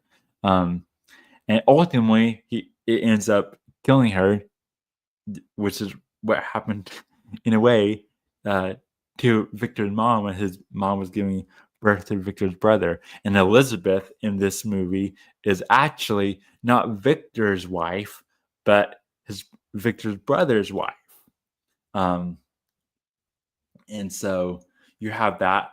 Also, you have Elizabeth's white dress during the wedding has the arm wraps, which isn't just paralleling the creature's wraps, but also the Bride of Frankenstein's wraps in the Universal film. Yeah, like a mummy kind of vibe. And I have to say too, one of the things that, and I didn't know if this was in the book or not, but one of the things that made me not like Victor was how he was, for instance, he delayed the creation of everything so that he could spend more time with his brother's fiance behind his back, because he put his brother in charge of the construction of the tower, while he was like, philandering with his sister-in-law, basically. And I just really, and she was kind of a willing participant in that too, to a point, until she has her little fit and runs off. So, I didn't like that either. So it's almost like Frankenstein was almost like an illegitimate child, of his interaction with her, because she was kind of like his muse in a way. And so Frankenstein was the brainchild, so to speak, of this alchemical union of sorts. Because otherwise, maybe he wouldn't, because he needed his mother as fuel. And you're saying here that she is the mom, right? So she also became like a booster rocket, if you will, for him on his mission to the moon. Yeah. So when I found that out, that was kind of confirming my theory. When I found out that Maya Goth plays both Elizabeth and Claire. But yeah, I think you are right, because I also, that was a part I didn't like about it either. I was like, do bro code, like don't do this.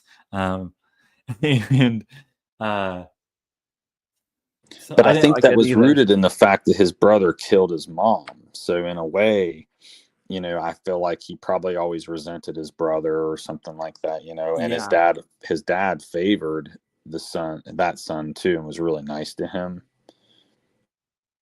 Yeah. And that's what they say. They say that the father was kind, and that to Victor's brother, his name is slipping from my mind right now, but the dad was kind to Victor's younger brother. He saw him as the right heir to the family. He was nice, kind to him, and everything. And then he kind of cast Victor, and was kind of brutal and harsh and violent towards Victor. And when his father died, they got sent to two sides of the family, and Victor was still treated poorly by the side that he was sent to, but treated and given everything and inheritance and everything by the side of the family that his brother got sent to. And so there is that, like, one is the sacrificial lamb, and one is the one that's just treated with kindness in a way. But also, what I wanted to bring up is that in the original, I haven't read the modern Prometheus, but I do know a little bit about it, hearing people talk about it. in fact, hearing people like Del Toro talk about it, and he said that is a change that that was a change that Del Toro did. That's not in the original book. In the original book, Victor's younger brother is still like a child throughout the story, and Elizabeth is actually Victor's fiance. So he aged his brother up to give that dynamic, and then gave Elizabeth to his brother, but then had this like weird love triangle happening, which I don't like, but I see why Del Toro did it, because it does help with the paralleling of the dynamics of the story he was trying to get across. However, of course, I don't agree with anything that was happening within that.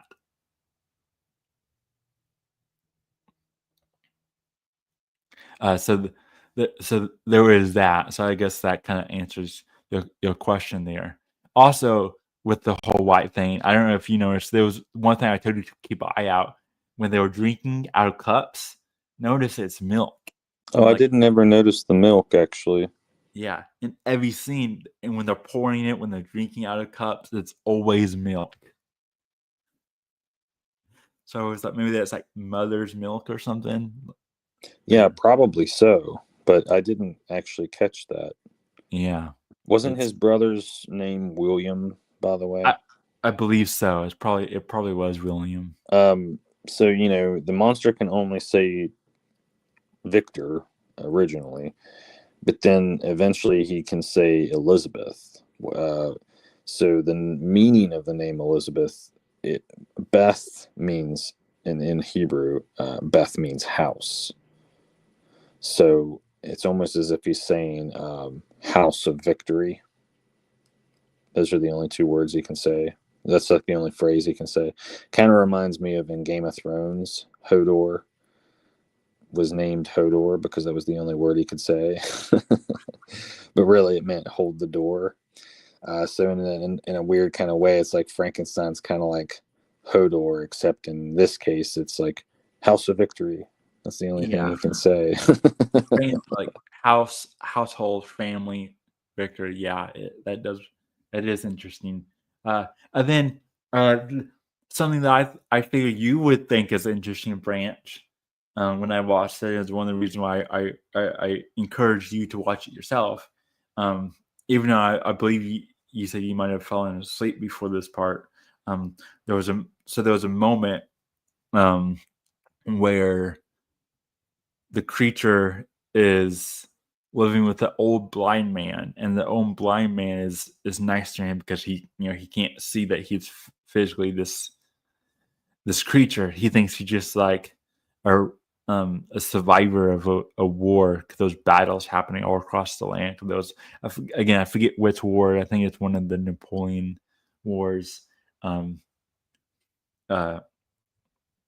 So this old blind man kind of becomes a surrogate father figure for the creature, and he teaches the creature to read, and they're reading through his collection of books. The only two books that they name in dialogue is Paradise Lost and the Bible. And I found it interesting because how the creature meets this old blind man is he's hiding out in like underneath his house, like in the walls and like in the barn, and he's watching this old blind man with his family, who is they're just a normal family, and the creature gets fascinated with like a healthy kind of family, right? And their dynamics, and kind of wants to be part of it, but knows that they're going to be scared of him. So he stays in the shadows. And as a favor for living there, and because he's starting to care for this family that he's observing from the shadows, at night he does things for them that they need done, like fixing the fence to make sure their livestock doesn't escape, right? And things like that. And then in the morning, they see it fixed, and they think it's the spirit of the forest. So they leave offerings and things to thank the spirit of the forest. And of course, the creature takes it. So it's like food and more clothing, things like that. And then they also have on both sides of their entryway of the little cabin the family lives in on the farm, like ornate busts of like a pan-like figure, and they thank those busts and like thank you spirit of the forest every when they're being grateful to whatever the creature is doing for them at night. And so you have this whole like where the creature is becoming like this pain-like kind of figure, and then when the family goes away for the winter and just leaves the old blind man in the cabin by himself for the season, that's when he reveals himself and starts talking to the old blind man, and that's when the old blind man says that he can stay with him if he helps take care of things, like he has been. And that's when he says, well, I have to collect some books. I can't read them, but you can read them to me and you can learn how to read. And so they're reading these books. Again, the only two that we know of through the story is Paradise Lost in the Bible. And that's where the creature learns about the story of Genesis and the creation of man and Adam and Eve. And through narration, the creature kind of summarizes Genesis for us. And that's when he decides that he wants to learn about his creation and his purpose, and because he's inspired by the story of Genesis, which I thought was interesting because I believe I don't know if I believe it's in the original novel Martin Prometheus. It might be in the Universal movie. I forget which one, but one of them, I believe it's the novel. Could be wrong. We find out that the name of the creature is Adam, actually. But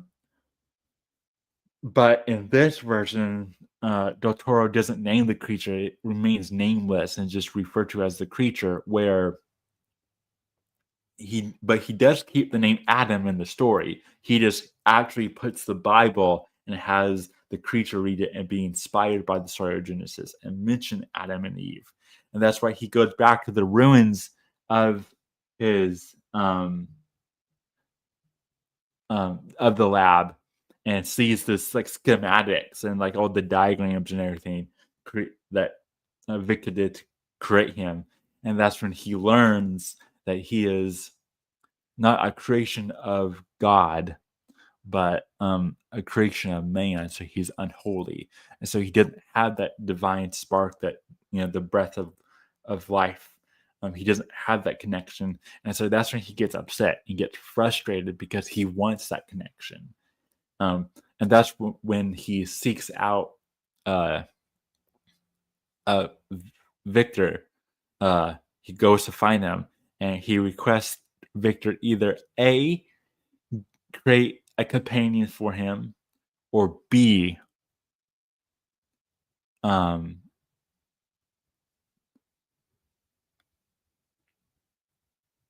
give him death.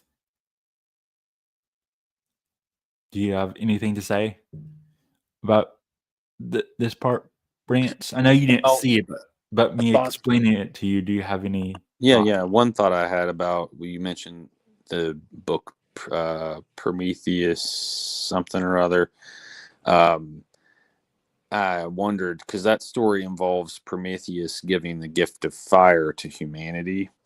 So I wondered if maybe, because you mentioned fire was kind of an element. Modern Prometheus was the original name for the novel Frankenstein.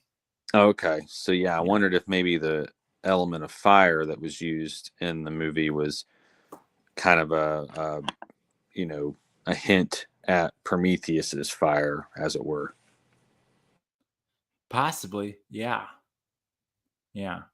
And then, of course, Zeus was known for his lightning, right? So, in a way, you can almost see like lightning becoming the judgment from the heavens for the transgression of using the fire, so that sort of stuff starts to come to mind. So I have to wonder if maybe there was some undercurrents in the storytelling that maybe would have been more apparent on a second watch or something. Yeah, there was also the water through the lab, the little stream. So there was water there, or not the lab, but the cellar dungeon he's staying in. I mean, which is the tunnel Oh, he yeah, he was escaped playing in the from. water. Yeah, And and then you got him pretending to be like a pain, like spirit of the forest, and so you have lightning, you got fire, you got water, you got earth. he's like a golem, really. Yeah, He's an he element is. creature. Yeah, he is like a golem. And so I and then what is what's the element he's missing? The spirit, right? He's missing the fifth element. He's missing aether, real. He's missing chi. Well, chi is mentioned in the movie because they scientifically discovered the electrical chi body, and Victor's like, in the East they call it chi. Yeah, that's correct, because he's among all his colleagues at medical school, Yeah, and he talks about the chi, and he says that he achieves this animation through the specific placement of different needles through which he pulses some type of charge. And when he's demonstrating this, doesn't he use what appears to be some type of unknown technology? He has like these little capacitors that he slams down on the counter, and then it lights up, but it doesn't light up in any kind of, it's in like some sort of unnatural way.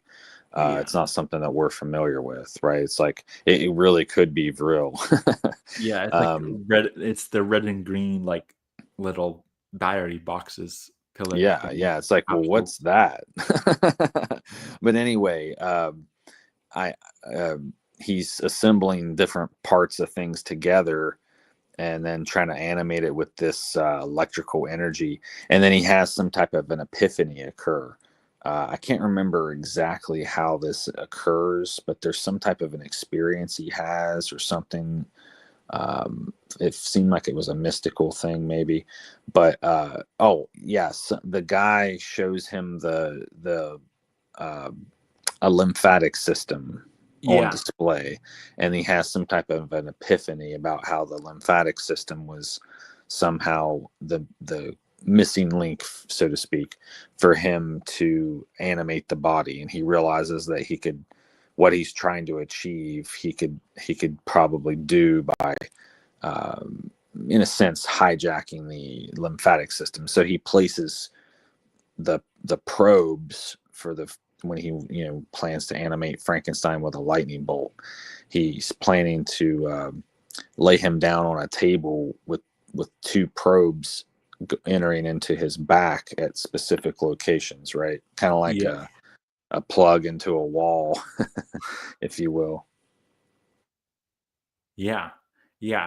I didn't know if you had anything kind of to add to the, like, I think you said you fell asleep before it, but that the part where he's reading the Bible and reading Genesis, and the fact that that kind of what sets him off is that, like, he realizes that he's not of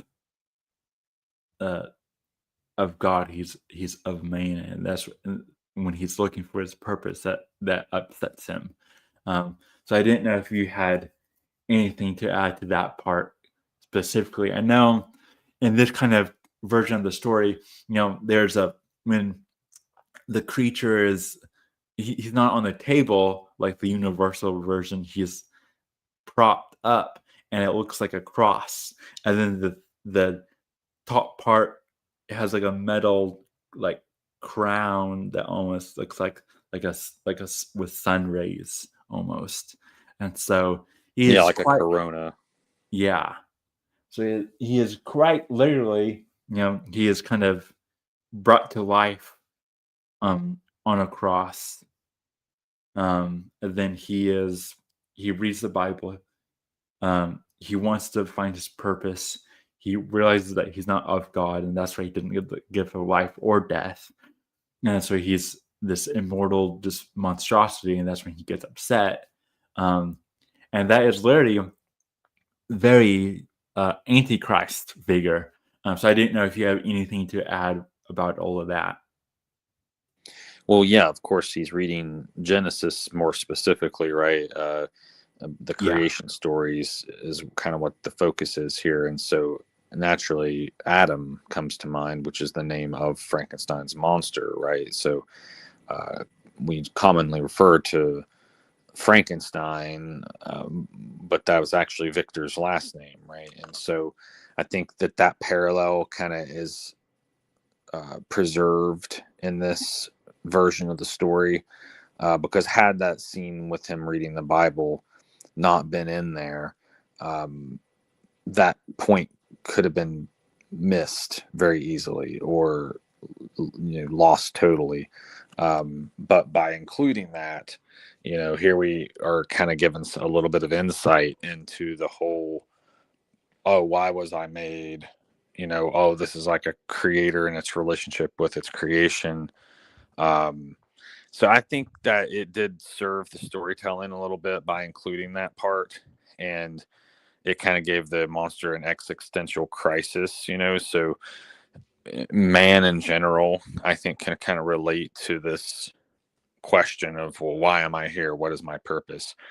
And of course, from a religious or an eschatological or ecclesiastical standpoint, man was created to worship God and to serve God and to read and study God's word, right? And so here we have this abomination finding some purpose actually in revelation in God's word, as it were.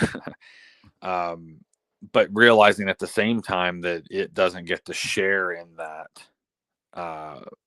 blessing because it's kind of outside of the creation story in a sense, right? So it's almost where Adam in the story becomes self-aware more so than, through the gift of the logos, through the gift of words. Because prior to this, he's really limited in his vocabulary, right?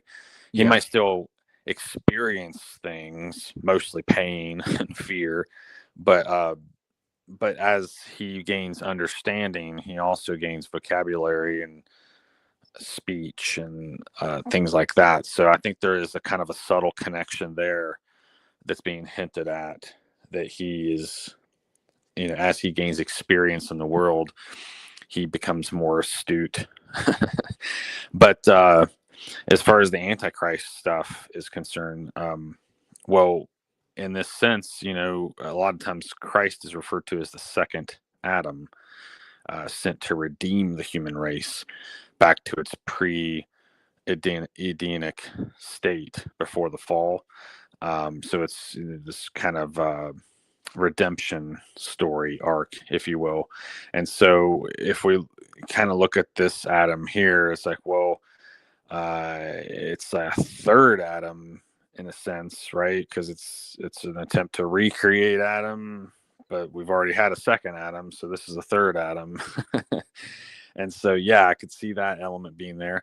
Again, the immortality aspect tying into this too, because had it not been for the original sin of Adam, he would have, apparently lived forever, right? But because of the original sin, he does eventually die, albeit at a very ripe old age of something like 960 years or something like that. So at any rate, this hint at everlasting life, so to speak, immortality and the gift of immortality is kind of running through the veins of that, in a way. So yeah, I could see the comparisons there, and how also in Revelation the Antichrist figure himself is supposed to create what is referred to as an image, and this image will be given the ability to speak.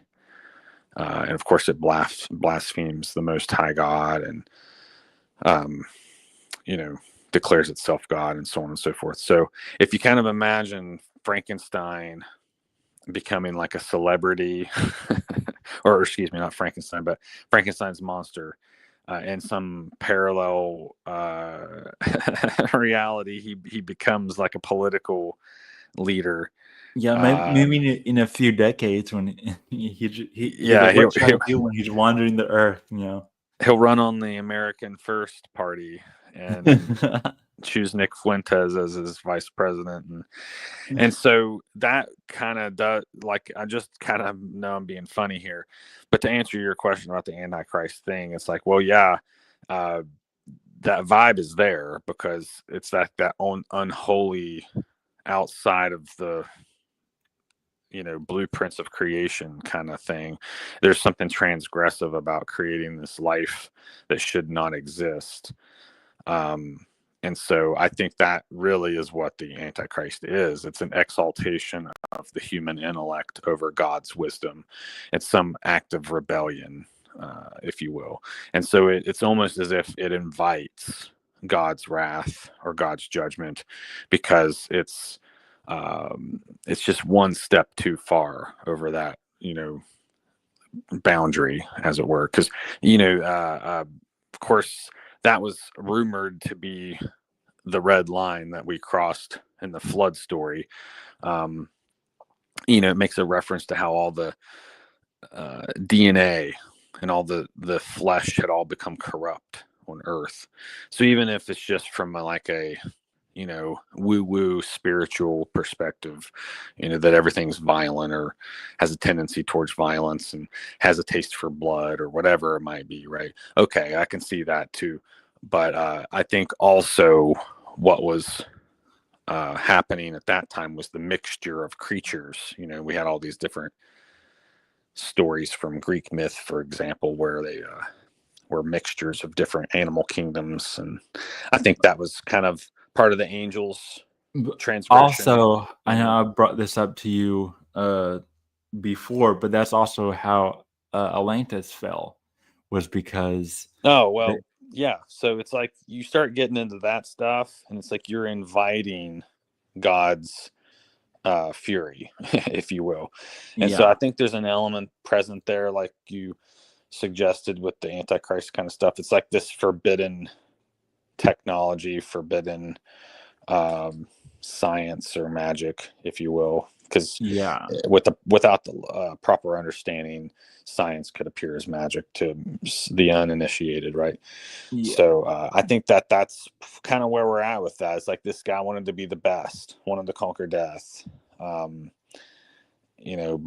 I think he was also apt to always taking shortcuts, instead of finding a girlfriend or wife of his own, he tries to steal his brother's. Instead of having a child of his own, he tries to create one from scraps on the battlefield.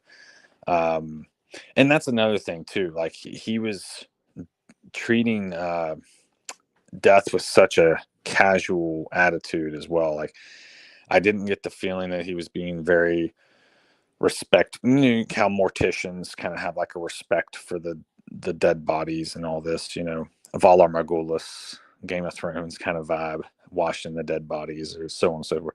I get the feeling like he wasn't there.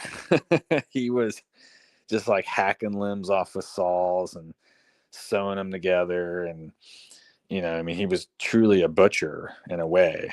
So he was like, in a way, very, very opposite God, So anyway, thanks for letting me comment on that. Well, yeah, that was one of the main reasons why I wanted to do this discussion.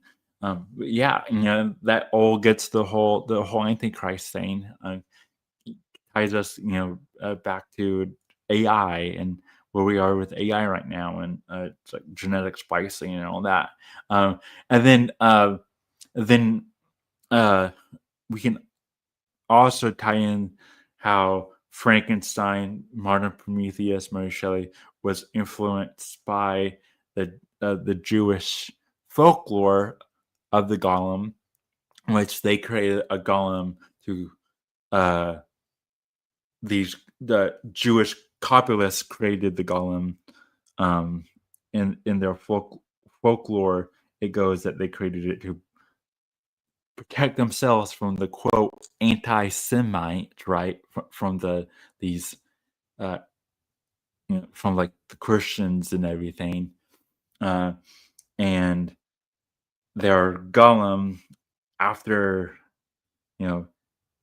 ending so many lives, it gets more and more powerful, more and more haywire, more and more bloodthirsty, and starts deeming everything as adversarial, and starts going after everyone. And we see here that Frankenstein's creature, in the Toro's version, gets more and more aggressive. The more, first he just kills the animals in the woods, right? And the wolves that are attacking the livestock. And then he's attacking soldiers. He's attacking hunters. He's attacking people at the wedding party, and also some of it's not his fault. Some of it is like collateral damage, I guess you can say. But you see he's becoming more and more rageful, and he becomes even more rageful, like you said, after finding out where he's truly from, and that is Victor, not God. So that frustrates him even more. So he's becoming more and more aggressive. And now, of course, Del Toro, he always adds some layer of sympathy towards his creature. So we're still sympathizing to the creature because, like I said, it's out of his hands. It's happening around him. It's happening to him. He's he's doing certain things out of self-preservation and everything, even though he can't die. But he's still acting in a violent way. So we do have that. So who knows? Eventually, decades, centuries down the line, how many people he's going to destroy? What will he do? With all that frustration and emotion, and what is he gonna do? Because the movie ends with him walking into the sunrise, right? And so he's like, well, now he's just gonna be wandering the earth. So what is he going to destroy, right?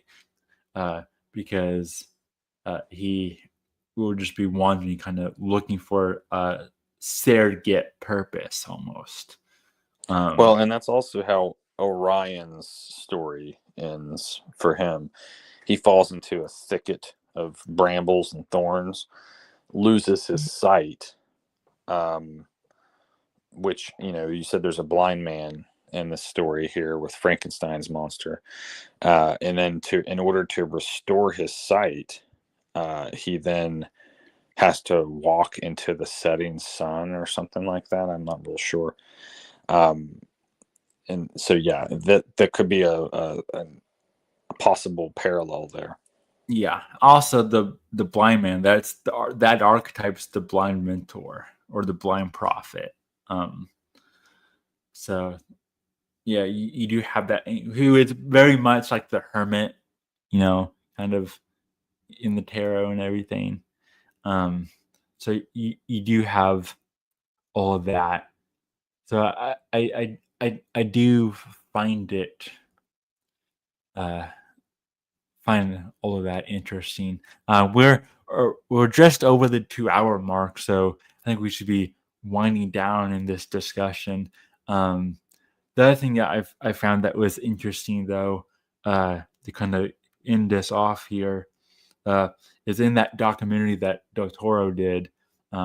He was talking about all the dresses and the veils that Elizabeth wears, and even Claire, Victor's mom, wears, and all of the clothing design, the costume designer who had worked with Del Toro before was part of the documentary, and she said she worked close with not just Del Toro but with the set designer, and they took a lot of the aspects of the set and added it to the dress. So a lot of the dresses were designed to kind of reflect the sets around the dress. So you have that, and then of course Elizabeth was into insects, so they incorporated a lot of like insect creatures aspects into her dresses I'm as glad you well. brought that up because I had forgotten about that. Yeah. And to kind of reference really quick what you said about Elizabeth, and how she kind of played a hand in she was kind of also flirting with her husband's brother when she was flirting with Victor. She was entertaining him, so she's not completely innocent out of all of this. And one of the things that a lot of the interviewers would ask Del Toro, and then it's like, but it would be about Elizabeth's role, and even they would ask Maya Goss, like, "Oh, is Elizabeth, is she a modern woman?" That's that buzzword they kept on using, and of course they said, "Yes, she is a modern woman," and of course what they mean by that is, she's not just the the maiden in the tower. She's not just at the end of the hero journey. She's not going to marry who she's betrothed to. She's going to choose her own person, right? Yeah. And so, and I think indirectly he shows the flaw of, because a lot of your directors and artists are very liberal leaning. So I like Del Toro as a director, and I don't fully know his politics, but by the way he talks and everything, I'm reaching out on a limb here that saying that he's a bit more liberal kind of leaning, as many artists are. You reaching out on a branch? Yeah, on a branch. And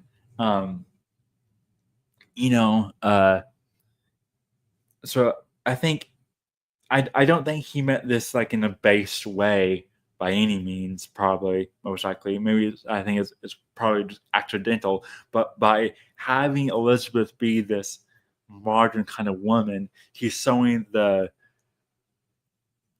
dark side of modern women, of how she is ultimately plays a hand in her own demise, because she ends up dying. And of course, Victor is the one that pulls the trigger on the gun that ends her life, because he's trying to get rid of the creature.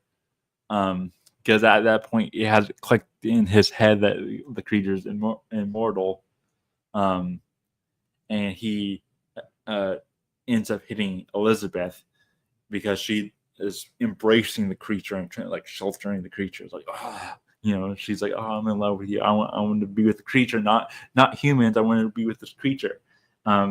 Creature lives matter. Shout out. Yeah, and so in doing so, she becomes the victim. So of course, Victor is the one that pulls the trigger, but it's because of her choices, of her entertaining Victor, that leads into creating the creature in a successful way. That her wanting not to just be with, she's willing to entertain boring Victor. Old William. Yeah, she's willing to marry William, but she's willing to also entertain Victor. She's also, it's like the Manny Pixic Dream Girl male variety. Yeah, and then she's also willing to to kind of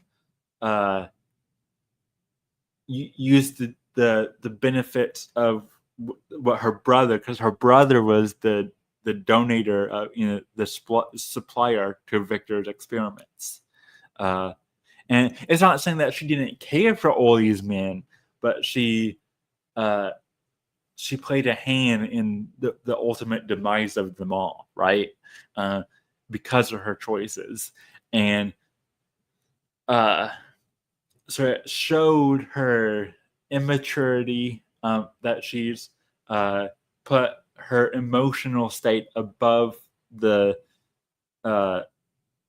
mental reality, and that she didn't really care. She cared on some level, but she didn't care enough to where she still kind of put her emotions over everything else, right? And that kind of became her own, how she played a hand in her own demise in a way. So I think it's a really interesting way to be like, oh yeah, Well, she's a modern. and just to interject, Yeah. Lover's Lane could apply here in a weird way. Yes. You got the And creature there too. yeah, you have this Lover's Lane kind of where you have the creature jumping in. Yeah.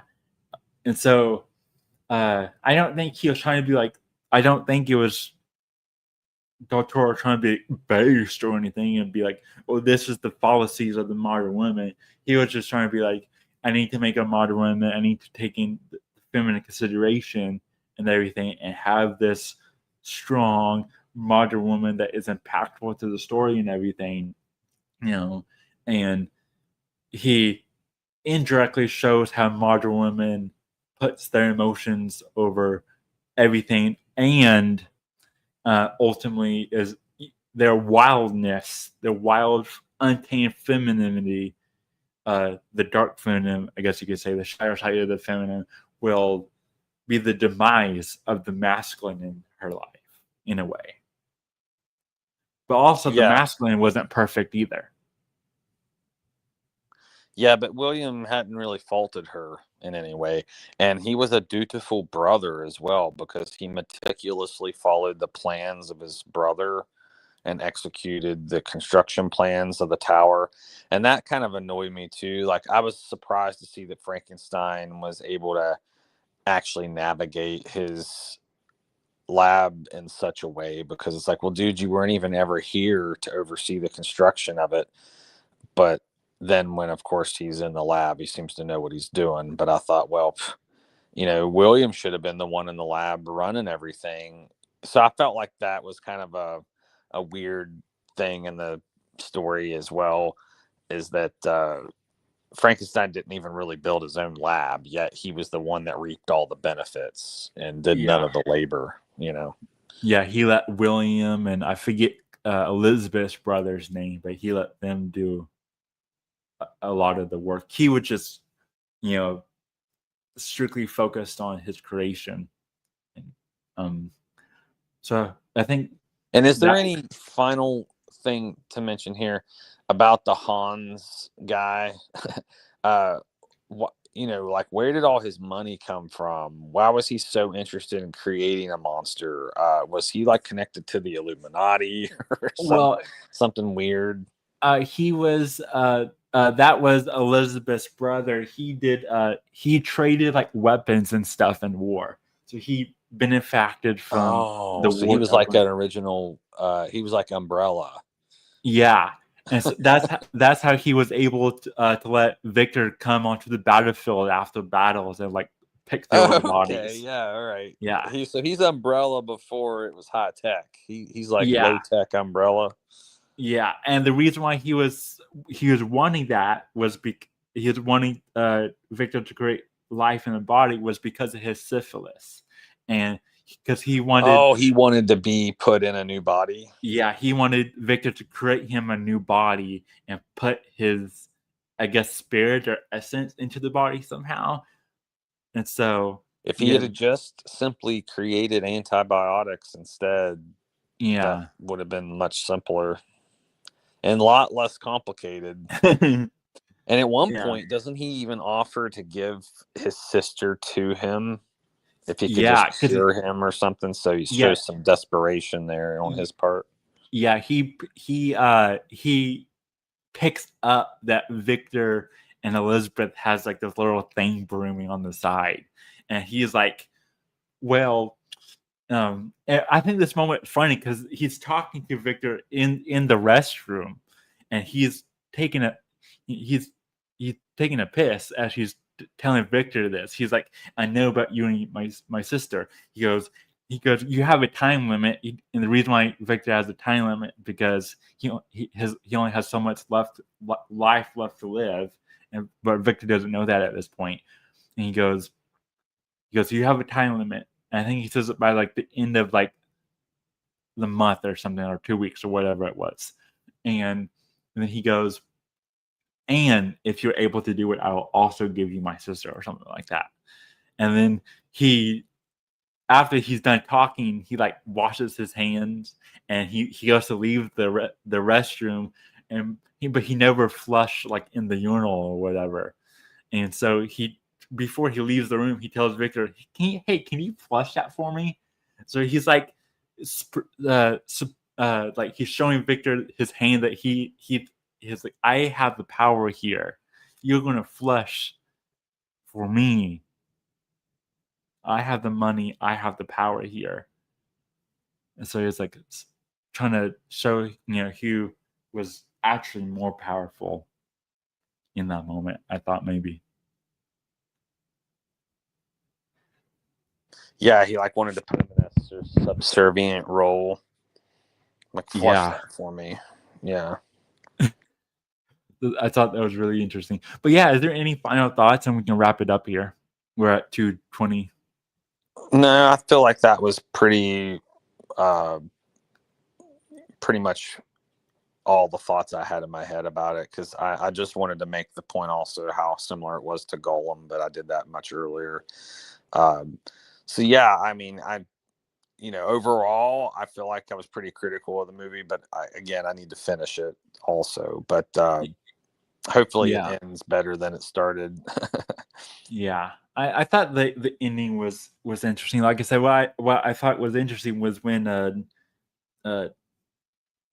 Victor is forgiving his creature on his deathbed, and the creature is forgiving him, and they're having like this father-son moment. You can literally see the breath, because since they're on the ship, they're in the Arctic, they're in the captain's quarters. You can literally see Victor's last breath. So we don't see the breath of life, the breath of Ma, like we do in the Golem movie, that gives the Golem the life. In this version, we see Victor's last breath drawn. So I thought that was interesting. Wait a second. Did they talk about toads in this movie? Like, you don't use toads because they trap the last breath? I don't know if that was in this movie or something else that I watched recently. I don't know. I don't remember that. Maybe. Wow, where did that come from? I wonder. Yeah, maybe it is. Maybe it's not. I don't remember that part, at least. The other thing I wanted to say is one of the last requests Victor gives the creature after they forgive each other on their breath. He goes, say my name, just like you used to say it when the name meant their whole world to you. So at first he hates the fact that he can only say Victor, but on his deathbed he's like, say my name just one more time, say Victor. What a narcissist parent. So maybe the creature will find a relationship where he's mimicking Victor's dad. Maybe it'll keep on going. Who knows?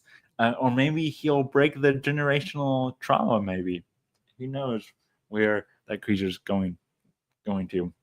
The last thing I wanted to mention to you is here at the end is your thoughts on this. I had there was a Christian guy or a Christian team that like reviews media movies for families, is the main thing, like Christian families, and they say like, oh, this is good to watch, this isn't, you might want to watch out for this, and then they give their honest reviews from a Christian perspective of things. And for the most part, I follow them because I try to vet some of the stuff I watch. I don't want to watch all this degeneracy, right? I want to make sure I watch what I consume. And so I usually do that myself, but I appreciate that they are also doing that. So I follow them just for that. And they also get into some reviews and everything. And of course, they did a review for Frankenstein. And they say that, oh, don't watch it. It's anti-Christian, it's anti-Christian doctrine, it's all this, it's bad, it's this and that. And I agree that there's an Antichrist kind of thing going on in it. However, I do also think it is has a pro-God message, because the whole point of the creature in the movie is that he's upset because he doesn't come from God. And so it's kind of warning us against the creation of artificial life. And so I kind of disagree with that. And like if these kind of watered down Christians had what they wanted, they would edit the Bible to where all the meat of the Bible would be gone, because there's multiple points in the Bible where a person does something, and the reason why that and it's like for a teaching moment. Yeah, it's for a teaching moment. And so because there is some like dark Catholic symbolism in here, there's a moment where someone's painting a memento mori and everything as well. So there is some dark Gothic Catholicism in it. And yeah, there is the whole Pan thing in it and everything. So it's not a perfect, clean Christian story. However, I think it's better than some secular slop, because there is a pro-God, pro-creation kind of mentality to it. There's a lesson in it to warn us against artificial life, to warn us against AI. Yeah, it's like what not to do. It's not saying to do this. It's not glorifying rebellion against God.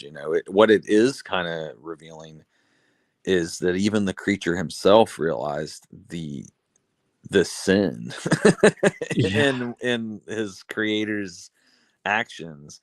So I think it was a lazy approach to just say, oh, don't watch it for these reasons. They could have chosen better reasons to say that. Like my critiques, for instance, could have been much more valid critiques and reasons to not watch it.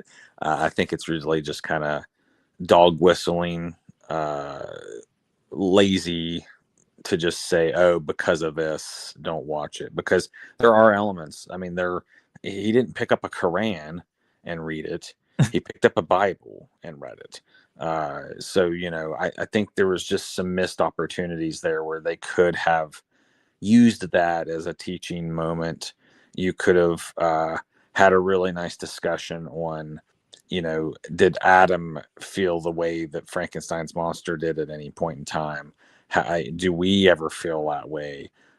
What scriptures kind of remind us of, that God's always with us, or that he's our father? Like you could have made a nice little sermon type of thing out of that, even if it's not a pro or against Frankenstein's monster. And as far as I can tell, I fell asleep. I don't remember there being any explicit sex scenes, or although the relationship between his brother's wife, fiance, and him was inappropriate, I don't feel like it was perverted. Yeah, but also you have moments like that in the Bible with like Delilah. Yeah, right? Exactly. Yeah, like inappropriate type relationships. Yeah, But it's never explicit about the sex and stuff. Yeah, so yeah, I feel like it's family friendly, and it's yeah. not It is a bit grotesque anti-Christ. with all the body parts and everything, and Well, so sure, but it's yeah, also that time of year, like it's still kind of Halloween-esque. yeah, I don't feel like that was necessarily off-putting, because after all, he's assembling body parts. I mean, we can't just pretend like he's not doing that. yeah. There was a brief nudity when in the memento mori scene when he's painting the memento mori, there was a model who was next to the memento mori, the fruit and the Her skull, butt. and she's draped in a veil. She's nude, but she's partially covered. Similar to okay. yeah, so it's like it's blurred, it's kind of hidden in a way because it's kind of blurry because she's behind all this veil and everything. You kind of see her butt, you kind of see her breast in a way. It's kind of like the same thing when you watch like the movie 300, right? How like you can see the naked women through like It's the like thinness of their implied clothes. nudity or something. Yeah.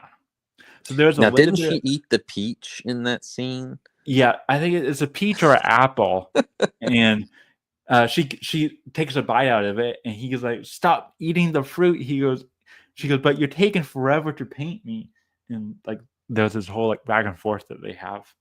And I agree. Like I don't like.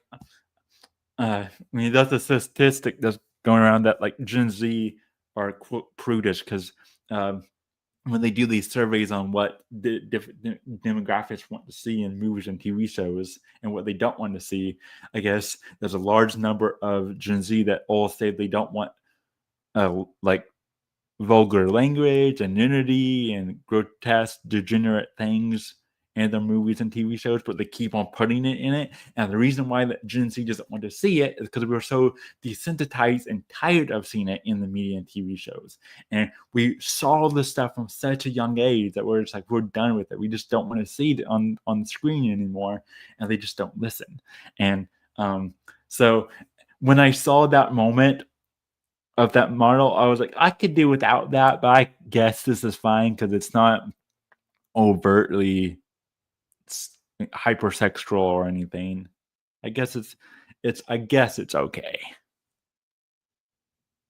It just seemed like it kind of fit the scene and era.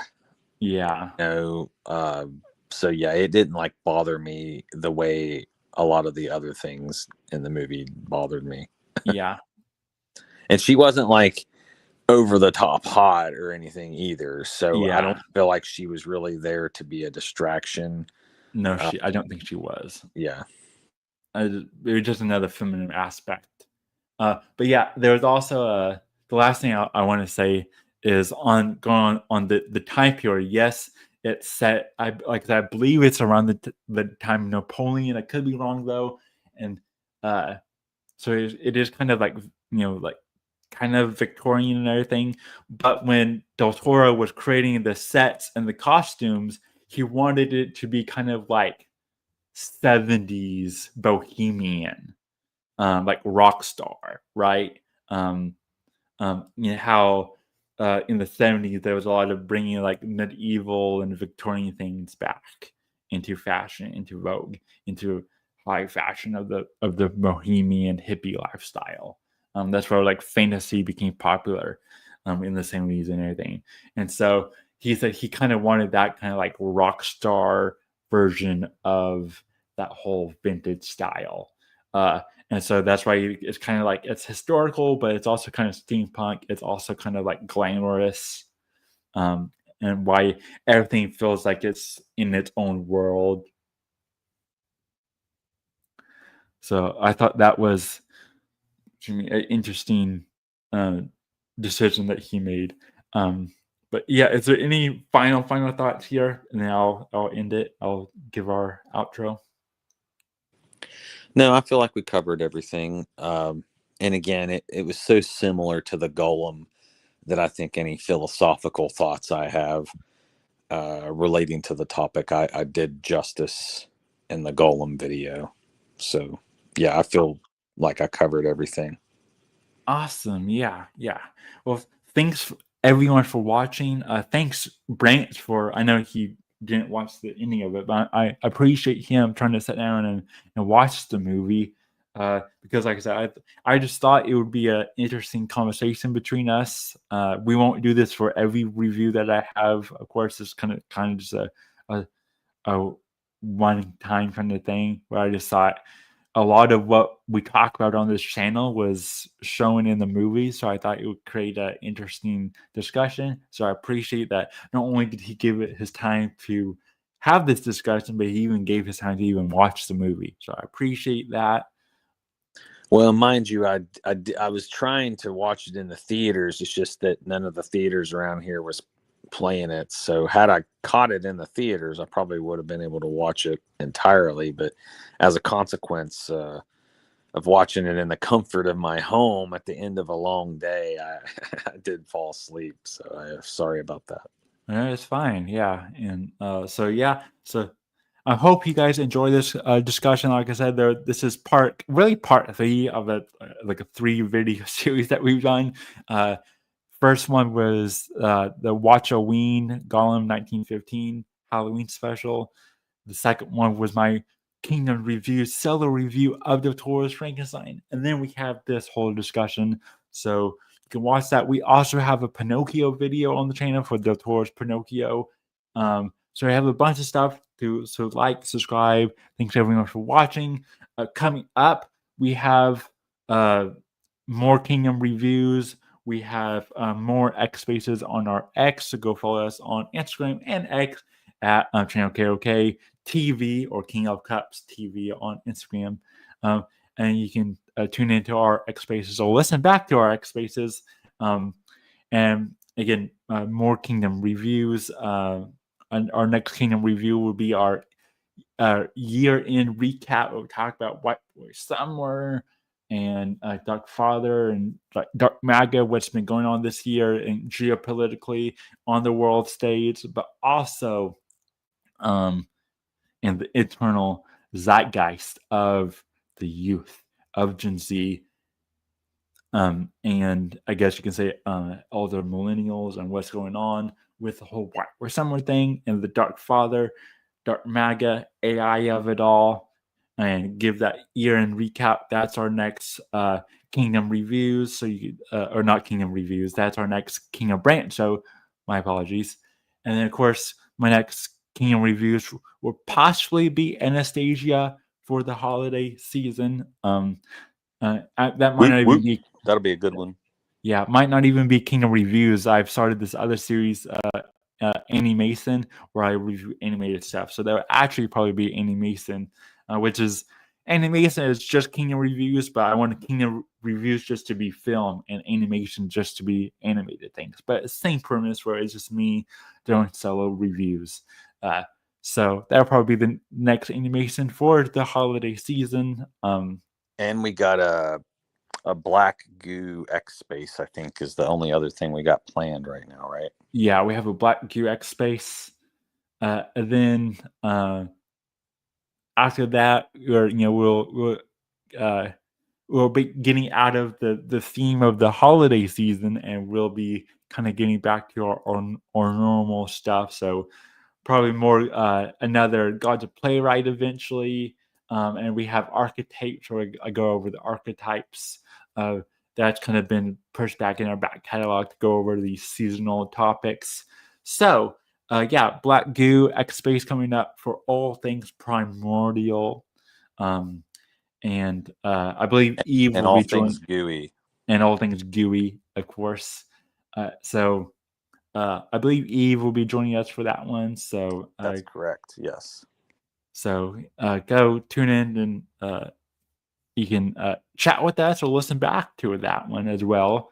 And thanks to everyone again. I hope you have a happy Thanksgiving tomorrow if you're celebrating in America. And again, as always, Amor Fati. Amor Fati. The rain never ends here. Stone-soaked streets whisper myth.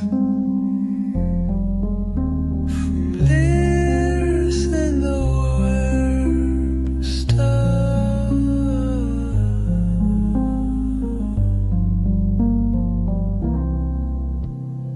Fog climbs towers of forgotten stone.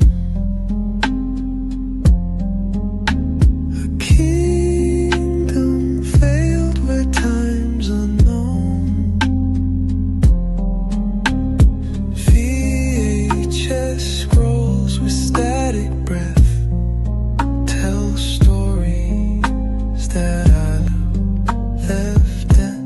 say the North Star plays the scene, a reel of God's own silver dream. The angels mic the thunder sound, grip the clouds and move around. They say it's the kingdom lost in rain, where the heavens splice our joy and pain. Every droplet writes a line in the film that loops through time. The crown is rust, but eyes still gleam, lit by projectors' ancient beam. We pray the static of fear. Fast forward hope, rewind the year. Castle halls with TV light, lit angel scripts in black and white. The choir hums in mono sound, a sacred loop where gods are found. This is the kingdom lost in rain, where the heavens splice our joy and pain. Every droplet writes a line in the film that loops through time.